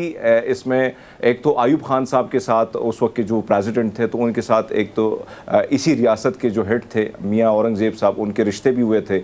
और फिर बहुत सारी कमिटमेंट हुई थी। एक तो टैक्स जो है, टैक्स फ्री जोन है पूरा सवात डिवीज़न, ये पूरा इलाका जो आता है मलाकंड डिवीज़न से आप नीचे की तरफ आते हैं, तो ये जिन इलाके थे ये टैक्स जोन, फ्री जोन है। और इसमें ये मुआहदा हुआ था हुकूमत के साथ कि तकरीबन 100 साल तक यहाँ के लोगों से जो है वो टैक्स नहीं लिया जाएगा। और बहुत सारी ऐसी मराहत थी जब रियासत ने इल्हाक किया पाकिस्तान के साथ। तो लेकिन अगर मरगुज़ार की बात की जाए तो यहाँ पे आज भी सफ़ेद महल जो है वो देखने के काबिल है। और बहुत से लोग जो है वहाँ पे जाते हैं, ठंडे चश्मे वहाँ पर आपको नज़र आएंगे। और बहुत सारे लोग जो लाहौर कराची से आते हैं वहाँ पे स्टे करते हैं, जाके जो है खाना लोग ख़ुद बनाते हैं, फिर फ्रूट्स वगैरह अपने साथ लेके जाके उस चश्मों में रख के ठंडा करें, क्योंकि ज़ाहिर बात है बर्फ़ का कॉन्सेप्ट वहाँ पे बहुत कम है और ज़्यादातर चश्मे हैं ठंडे ठार, तो पानी बहुत मीठा है, बहुत खूबसूरत। और तीन आसपास आपकी दो बहुत बड़ी ऐसी पहाड़ियाँ जो बिल्कुल उसमें ग्रीनरी है, हल्के फुल्के जंगलात हैं, और साथ साथ में बीच में एक छोटा सा खूबसूरत सा ये बना हुआ है महल। और आसपास ये मस्जिद की जो बात की तो ये काफ़ी दूर पड़ती है फिर सफ़ेद महल से। लेकिन आपने दोस्त फरमाया कि तारीख़ी लिहाज से एक बहुत बड़ा एरिया है और बहुत सारी ऐसी चीज़ें जो अब तक हमारे सामने नहीं आई जिस पर काम होना चाहिए। लेकिन फिर भी हम अप्रिशिएट करते हैं अपने जो नुमाइंदे हैं वो जाके तरह तरह की चीज़ें और बहुत खूबसूरत से पैकेजेस निकाल के हमारे मॉर्निंग शो का हिस्सा बनाते हैं। और मेरे ख्याल में वैसे भी सवात अट्रैक्ट करता है, ये नाम बड़ा खूबसूरत भी है। और कहीं ना कहीं वहाँ की ठंडी ठार हवाएँ जून जुलाई की में आपको वहाँ की ठंडी ठार हवाएं खींच के ले आती है। और फिर वो चोटियाँ बर्फीली, चाहे वो मलम जब्बा की हो या कालाम मदीन की हो, तो वहाँ पे हम देखते हैं कि बहुत सारे लोग जो दीगर ऐसे इलाकों से होते हैं जो ख़ासकर सिंध के इलाके से या पंजाब के इलाके से हैं, वो जाके अपना वक्त या छुट्टियाँ, ईद की छुट्टियाँ या वैसे वीकेंड जो हैं वहाँ पे गुजार के अपना जो वक्त है उसको ज़्यादा उससे मज़ा लेते हैं। और ख़ासकर ट्राउट वहाँ की बहुत ज़्यादा मशहूर है। आप अगर जाती हैं तो ट्राउट फ़िश जो है उसका जायका भी बड़ा ज़बरदस्त किस्म का। और दरियाए सवात के किनारे जो खूबसूरत होटल्स बने हुए हैं, रेस्टोरेंट्स बने हुए हैं, मुझे पता था एक अलग नज़ारा होता है जब आप वहाँ पे खाना खाते हैं। आपसे अच्छा डिस्क्राइब कोई भी नहीं कर सकता था कि सवात जी जो पिक्चर आपने स्केच की है ना हमारे आगे, वहाँ ये भी है, वहाँ वो भी है। क्योंकि चूँकि अब ईद आने वाली है, फाइनली आपको पूरे साल में वाहिद ये कुछ ऐसे दिन होते हैं जब आप छुट्टी करके जाते हैं, तो ये सारे स्पॉट्स उनके साथ साथ जो भी ईद के बाद प्लान कर रहे हैं। क्योंकि सवात के बारे में हरमीत पाजी ये बात करना इसलिए भी बहुत ज़्यादा ज़रूरी है क्योंकि सवात में जो सूरत हाल दहशत गर्दी की रही उसके बाद पूरी दुनिया को बताना बहुत ज़्यादा ज़रूरी है कि वहाँ पर ऐसे बहुत सारे खूबसूरत मकामात हैं, वहाँ के लोग बड़े प्यारे हैं, बड़े मेहमान नवाज हैं। और अगर वहाँ की जगहों की बात की जाए तो आज भी वहाँ पर वो चीज़ें उस तरह से ही महफूज हैं।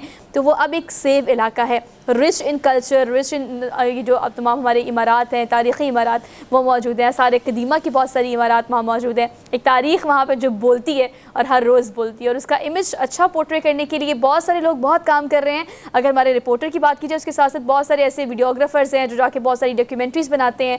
तो we have seen like so many things जो कि हमें एक ही जगह पे जो सवात कहलाता है, वहाँ पर बहुत सारी ऐसी रिच चीज़ें मिलती हैं जो कि आप विज़िट कर सकते हैं। सो हमने लेनी है एक ब्रेक के बाद हम आते हैं वापस, शो को कंटिन्यू करेंगे।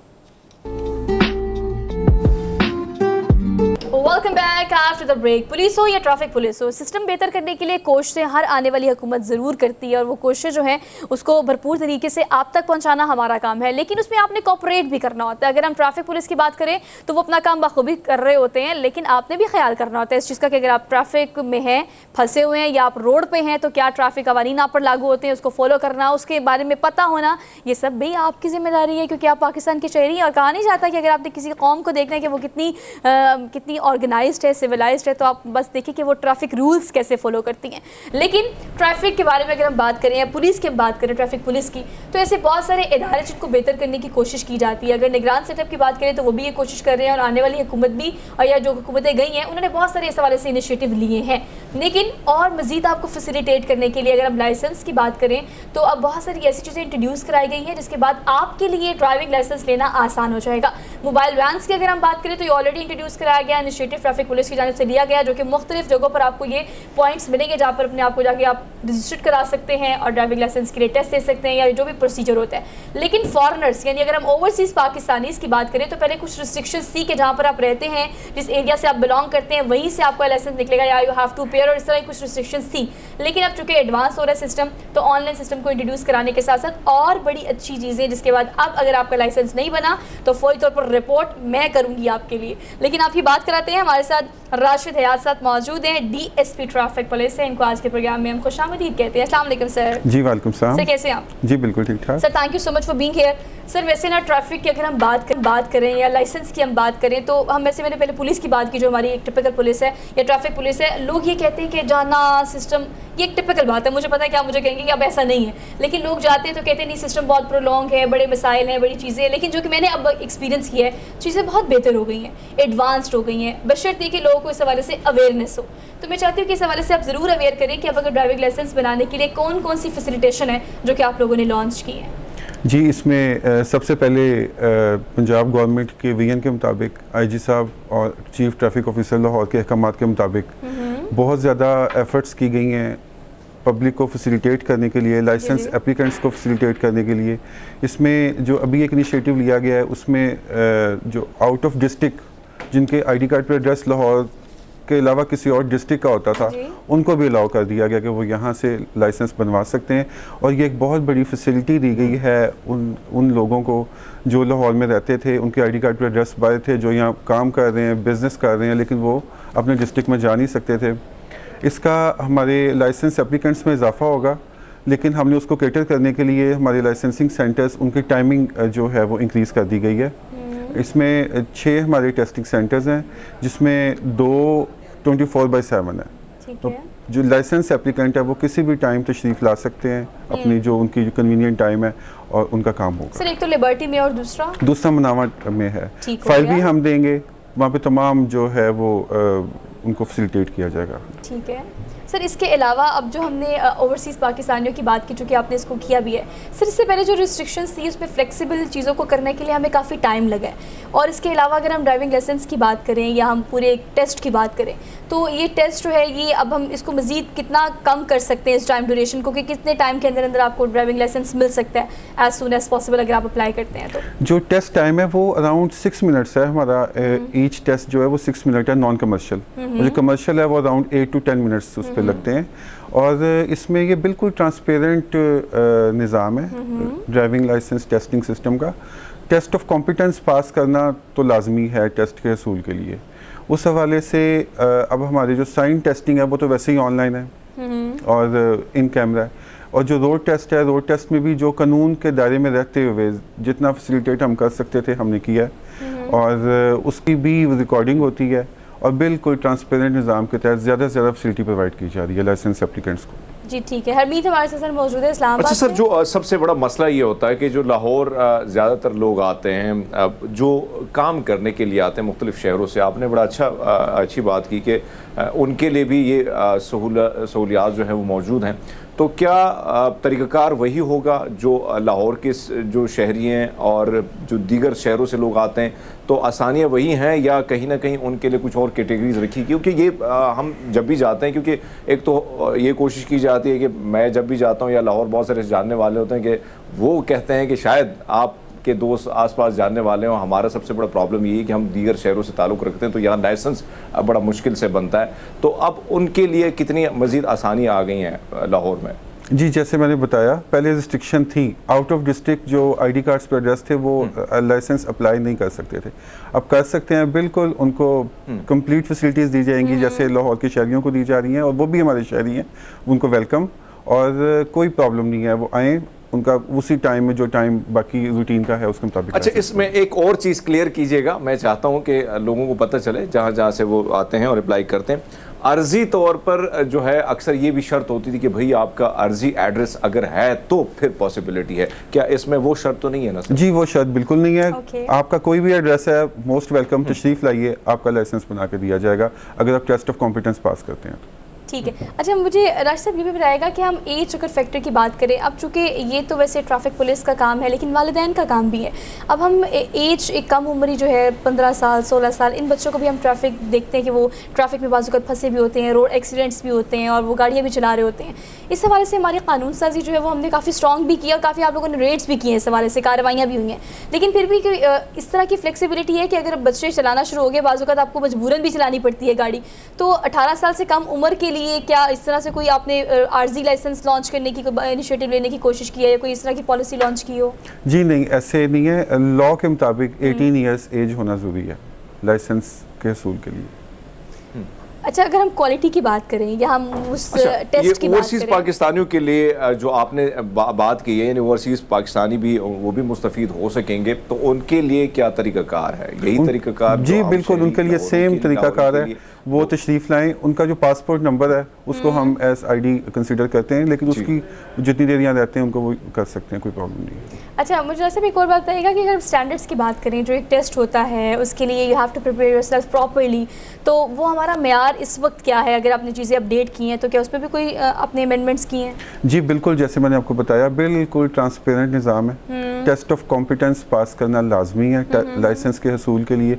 ट्रैफिक पुलिस फैसिलिटेट कर रही है कि जिस हद तक मुमकिन हो सके अवाम को फैसिलिटेट किया जाए। फाइल्स भी हम प्रोवाइड कर रहे हैं, डॉक्टर भी हमारे पास है जो मेडिकल फैसिलिटी प्रोवाइड करता है। इसके साथ साथ टिकट्स के लिए भी पोस्ट ऑफिस का भी इंतजाम वहाँ पे किए हुए हमने। तो कोई ऐसी ट्रैफिक पुलिस के एंड पे है ही नहीं है। बाकी जो टेस्ट ऑफ कॉम्पिटेंस है वो मैंने आपको बताया, साइन टेस्टिंग ऑनलाइन है और इसके अलावा जो रोड टेस्ट है उसकी वीडियोइंग है।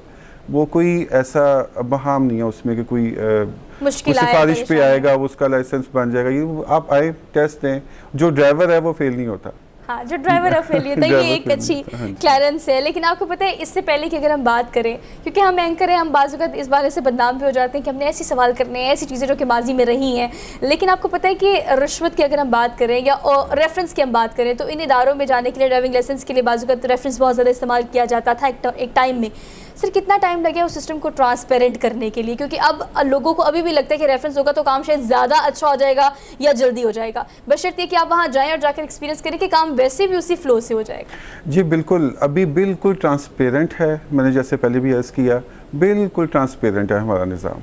तशरीफ़ लाएँ, क्यूमेट्रिक से अपना वो टोकन हासिल करें और उनका 8 to 10 मिनट्स में उनका लाइसेंस जो है वो टेस्ट प्रोसेस हो जाता है। कोई सिफारिश की ज़रूरत नहीं है, कोई रिश्वत सब एक और चीज़ जो हमने देखी है, ख़ासकर ख़वातीन भी आप गाड़ियों में हमें ज़्यादा गाड़ी चलाती नज़र आती हैं, और फिर लाइसेंस की जब बारी आती है तो कहीं ना कहीं जब जाती हैं लाइसेंस बनवाने के लिए तो एक प्रोसीजर है, ज़ाहिर बात है, आपने जिस तरह फरमाया कि ड्राइविंग टेस्ट जो है वो लाजिम है। लेकिन कहीं ना कहीं हमें ये लगता है कि ख़वातीन जो है वो खौफ भी, जब यूनिफॉर्म में एक मेल ऑफिसर को देखती हैं, थोड़ा बहुत खौफ थोड़ा ज़्यादा तारी हो जाता है। तो क्या ख़वातीन के लिए फ़ीमेल भी मौजूद होती हैं ऑफिसर्स? क्या तरीक़ाकार उनके लिए क्या होता है सर? जी बिल्कुल, हमारे लिबर्टी सेंटर में वो एक्चुअली वो ख़वातीन के लिए पहले स्टार्ट किया गया था टेस्टिंग सेंटर। वहाँ पे उनसे ख़वातीन ही टेस्ट लेती हैं और टेस्ट लाइसेंस एप्लीकेंट के लिए कॉन्फिडेंस होना तो ज़रूरी है। उनको हम ये भी फैसिलिटेट करते हैं कि वो अपनी ऑटो गाड़ी पे अगर वो ऑटोमेटिक चलाती हैं तो ऑटोमेटिक गाड़ी पे भी टेस्ट दे सकती है, वो कोई उनके लिए प्रॉब्लम अच्छा नहीं है। राशिद साहब, आपकी मौजूदगी से ना फ़ायदा उठाते हैं क्योंकि बहुत सारे ऐसे सवाल हैं जो आम आवाम के हैं। वैसे तो हम चालान की फैसिलिटी की बात करें जो कि आपने लॉन्च किया और लोग उससे मुस्तफ़ीद यकीनन होंगे, बशर्ते कि उनको पता हो कि इस हवाले से अब उन्होंने क्या करना है, एक पाथवे क्या है। क्योंकि पहले यही एज्यूम किया जाता था कि ये सिस्टम है, इसमें घुसना पड़ेगा, टाइम टेकिंग होगा, इंतज़ार करना पड़ेगा। लेकिन अब चालान की अगर हम स्पेसिफिकली बात करें तो आपको पता है एक चीज़ काफ़ी कंट्रोवर्शियल रही है एक टाइम तक कि पहले ऑनलाइन चालान आपके घर आ जाता था। जब वो घर आना शुरू हुआ तो वो भी एक हाइप थी कि गाड़ी कहाँ पे खड़ी है, गाड़ी को मतलब वीडियोस पर पिक्चर्स के साथ, वो भी एक चर्चा काफ़ी हुआ था। उसके बाद से कुछ अदालत से अहकामात भी आए थे कि ये कोई ऐसा कानूनी मौजूद नहीं है। मैं चाहती हूँ इस हवाले से भी आप थोड़ी सी बात करें। इसमें ये सेफ सिटी के हवाले से आप बात कर रहे हैं, सेफ सिटी के चलान के, उसमें बिल्कुल वहाँ पे हमारे पुलिस ऑफिसर्स बैठे होते हैं सेफ सिटी में, वो उसको पूरा मॉनिटर करते हैं। मॉनिटर करने के बाद जिसकी जो वायलेशन होती है उसी पे ही चालान टिकट इशू किया जाता है।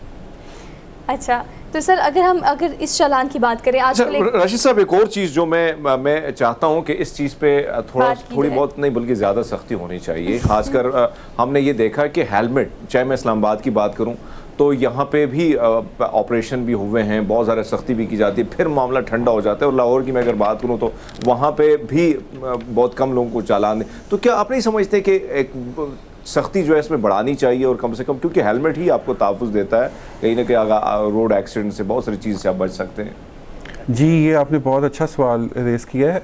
हेलमेट के ख़िलाफ़ हम बहुत ज़्यादा ऑलरेडी कार्रवाई कर रहे हैं, फिगर्स मौजूद हैं और इसका जो एक रिज़ल्ट है, हेड इंजरी की सूरत में जो बहुत ज़्यादा अमवात होती थी उनमें भी बहुत ज़्यादा कमी हुई है।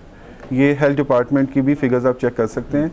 ये हेलमेट पे जो हमने सख्त इम्प्लीमेंटेशंस की हैं उसी वजह से ये मुमकिन हुआ। सर एक और चीज़ बड़ी कॉमन प्रैक्टिस है जो कि देखने में आती है कि जब चालान किया जाता है तो अक्सर औकात आपका कार्ड या कैश आपके पास बाजूकत नहीं होता, तो ये ऑनलाइन पेमेंट्स का एक प्रोसीजर जो है उसको ज़्यादा लोग प्रेफर करते हैं अब।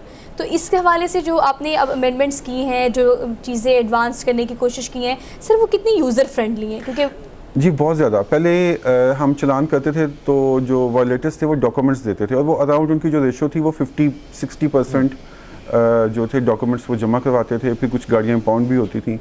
अब ये ऑनलाइन पेमेंट्स की वजह से सिर्फ हार्डली आई थिंक 5 to 8 या 10% हैं जिनके डॉक्यूमेंट्स हम लेते हैं, बाकी तो मौके पे ऑनलाइन जमा करवाते हैं, उनको फैसिलिटी दी गई है। सर डॉक्यूमेंट्स जो जमा कराने वाले हैं उनका मतलब वो क्या रिक्वायरमेंट? वो भी एक दिन बाद आके ले लेते हैं, वो ऑनलाइन पेमेंट कर देते हैं बैंक से या कहीं से, वो आके वापस ले लेते हैं। एक और सवाल ये कि देखिए अगर हम यहाँ पे वाज़िकत लोगों को देखें ना तो कोई ड्राइवर, अच्छा ड्राइवर हो ना तो वो कहता है कि मेरे पास तो सऊदी अरब का ड्राइविंग लाइसेंस है, मेरे पास तो अमेरिका का ड्राइविंग लाइसेंस है, इस तरह की वो अपने आप को सर्टिफाइड समझते हैं। अगर हम पाकिस्तान की बात करें तो जो हमारे स्टैंडर्ड्स हैं, जो हमारा इदारा काम कर रहा है, हमारा अगर ड्राइविंग लाइसेंस है तो आप उसको कहाँ रैंक करते हैं, कहाँ स्टैंड करता है? नहीं, हमारा जो ड्राइविंग लाइसेंस है उसकी जो अभी मैंने जैसे आपको बताया कि बिल्कुल ट्रांसपेरेंट अंदाज में उसको इशू किया जा रहा है, टेस्टिंग प्रोसेस बिल्कुल ट्रांसपेरेंट है, तो वो उसकी बिल्कुल बस वैसी सेम स्टैंडर्ड है। तो इंटरनेशनल में अगर ऑर्गेनाइजेशन की बात करें तो वो अब हम रैंक मज़ीद बेहतर कर रहे हैं क्योंकि आपके सवाल से स्टडी होगी तो पहले ये चीज़ कहाँ फॉल कर रही थी, अब कहाँ फॉल कर रही है? जी बिल्कुल ऐसे ही हमारी इसमें जो ग्रेडिंग है बेहतर हुई है, बेहतर हुआ है और जो इंटरनेशनल ड्राइविंग लाइसेंस है वो अब माना जाता है। बाकी भी आप जाकर ड्राइविंग कर सकते हैं जो विजिट वीज़ा पे जाते हैं और वो कर सकते हैं। जिनीवा कन्वेंशन में जो उनके मेंबर कंट्रीज़ हैं वो तमाम वहाँ पे ये अलाउ है हमारे ड्राइविंग लाइसेंस पे ड्राइविंग करते हैं। वैसे रूल्स तो ट्रैफिक के सारे पता है, लेकिन फिर भी मैं चाहती हूँ कि आप आवाम को ट्रैफिक के हवाले से कुछ पैगाम ज़रूर दें कि आपको किन चीज़ों का ख्याल करना चाहिए। जी बिल्कुल, एक तो आजकल रमज़ान मुबारक में अफ्तार के करीब स्पीड ज़्यादा कर लेती है पब्लिक, घर टाइम से पहुंचना है, घर टाइम से थोड़ा सा टाइम से निकल आए ताकि आपके लिए भी आसानी पैदा हो। हाँ। और एक्सीडेंट्स जो हम तो पहली कोशिश, हम तो सड़कों पे हैं, हम तो आपकी खिदमत के लिए सड़कों पे हैं और आप देखेंगे रोज़ ये आप देखते भी हैं, मीडिया में भी आता है, तस्वीरें भी शेयर की जाती हैं, हम रोड्स के ऊपर ही इफ्तारी करते हैं। तमाम ऑफिसर्स, हमारे तमाम ऑफिसर्स रोड पे इफ्तारी करते हैं सिर्फ आपके लिए। तो बराए मेहरबानी अपना ख्याल रखें और ड्राइविंग बिल्कुल थोड़ा टाइम से निकल आइए। आज का रमज़ान के हवाले से ये खास मैसेज। सर पेरेंट्स के लिए एक और चीज़ की कम उम्री वाली जो ड्राइविंग है उसको ज़रा जो को रोका जा सकता है वो घर से रोका जा सकता है। इसमें ये बहुत ज़्यादा जो बड़ा रोल है वो पेरेंट्स का ही है। अब हमने ये भी एक साथ इनिशिएटिव लिया हुआ है कि अगर हम किसी बच्चे को, कम उम्र बच्चे को हम पकड़ते हैं ड्राइविंग करते हुए तो उसके साथ फिर हम एक शॉर्टी बांध लेते हैं उसके पेरेंट्स से, तब भी हम उसकी गाड़ी को रिलीज़ करते हैं। ताकि उनके पेरेंट्स हैं उनको वैसे रिस्पॉन्सिबिलिटी। सर अगर हम देखें, हम बाहर की दुनिया में देखें तो एजुकेशन यानी प्राइमरी लेवल पे आपको बहुत सारी चीज़ें जो किताबें मैंने उनकी पढ़ी हैं उसमें ये सारी चीज़ें रूल्स जो है वो उसमें सिखाए जाते हैं स्कूल्स में। यहाँ पे तो बशमूल में हम ट्रैफिक लाइट को क्रॉस करते हैं ऐसा लगता है कि हम पूरे 30 मार खान बने हुए हैं और अलेक्जेंडर का रिकॉर्ड हमने तोड़ दिया है। तो ये जो सोच है, आप नहीं लगता कि सारी चीज़ें कहीं ना कहीं अब तालीम का हिस्सा भी होनी चाहिए और ये रूल रेगुलेशन ये वायलेशन हम करते हैं डेली बेसिस पे, इस पर भी काम होना चाहिए कहीं ना कहीं? जी जी जी बिल्कुल, आपने दुरुस्त फरमाया। ये इम्प्लीमेंटेशन के साथ साथ एजुकेशन वेरी इंपॉर्टेंट, अवेयरनेस बहुत इंपॉर्टेंट है। अवेयरनेस के हवाले से हमारी जो एक तो एजुकेशन टीम, जो हमारी इनिशिएटिव्स हैं, एजुकेशन टीम्स हैं हमारी, जो हर स्कूल कॉलेज में जाकर लेक्चर्स देते हैं, पब्लिक प्लेसेस पे लेक्चर्स देते हैं, उनका एक शेड्यूल जारी होता है और वो काफ़ी उस पर हमने काम किया है, लेकिन सिलेबस का भी हिस्सा होना चाहिए। और सर बिल्कुल ठीक है, ये प्लेटफॉर्म्स हुआ है जिनको यूटिलाइज करके आप ज़्यादा अवेयर कर सकते हैं आवाम को भी और बच्चों को भी। Sir thank you so much for being here. हमने लेनी आपसे इजाज़त, इंशाल्लाह मुलाकात करेंगे कल। अपना बहुत सारा ख्याल रखिए, अल्लाह हाफ़िज़।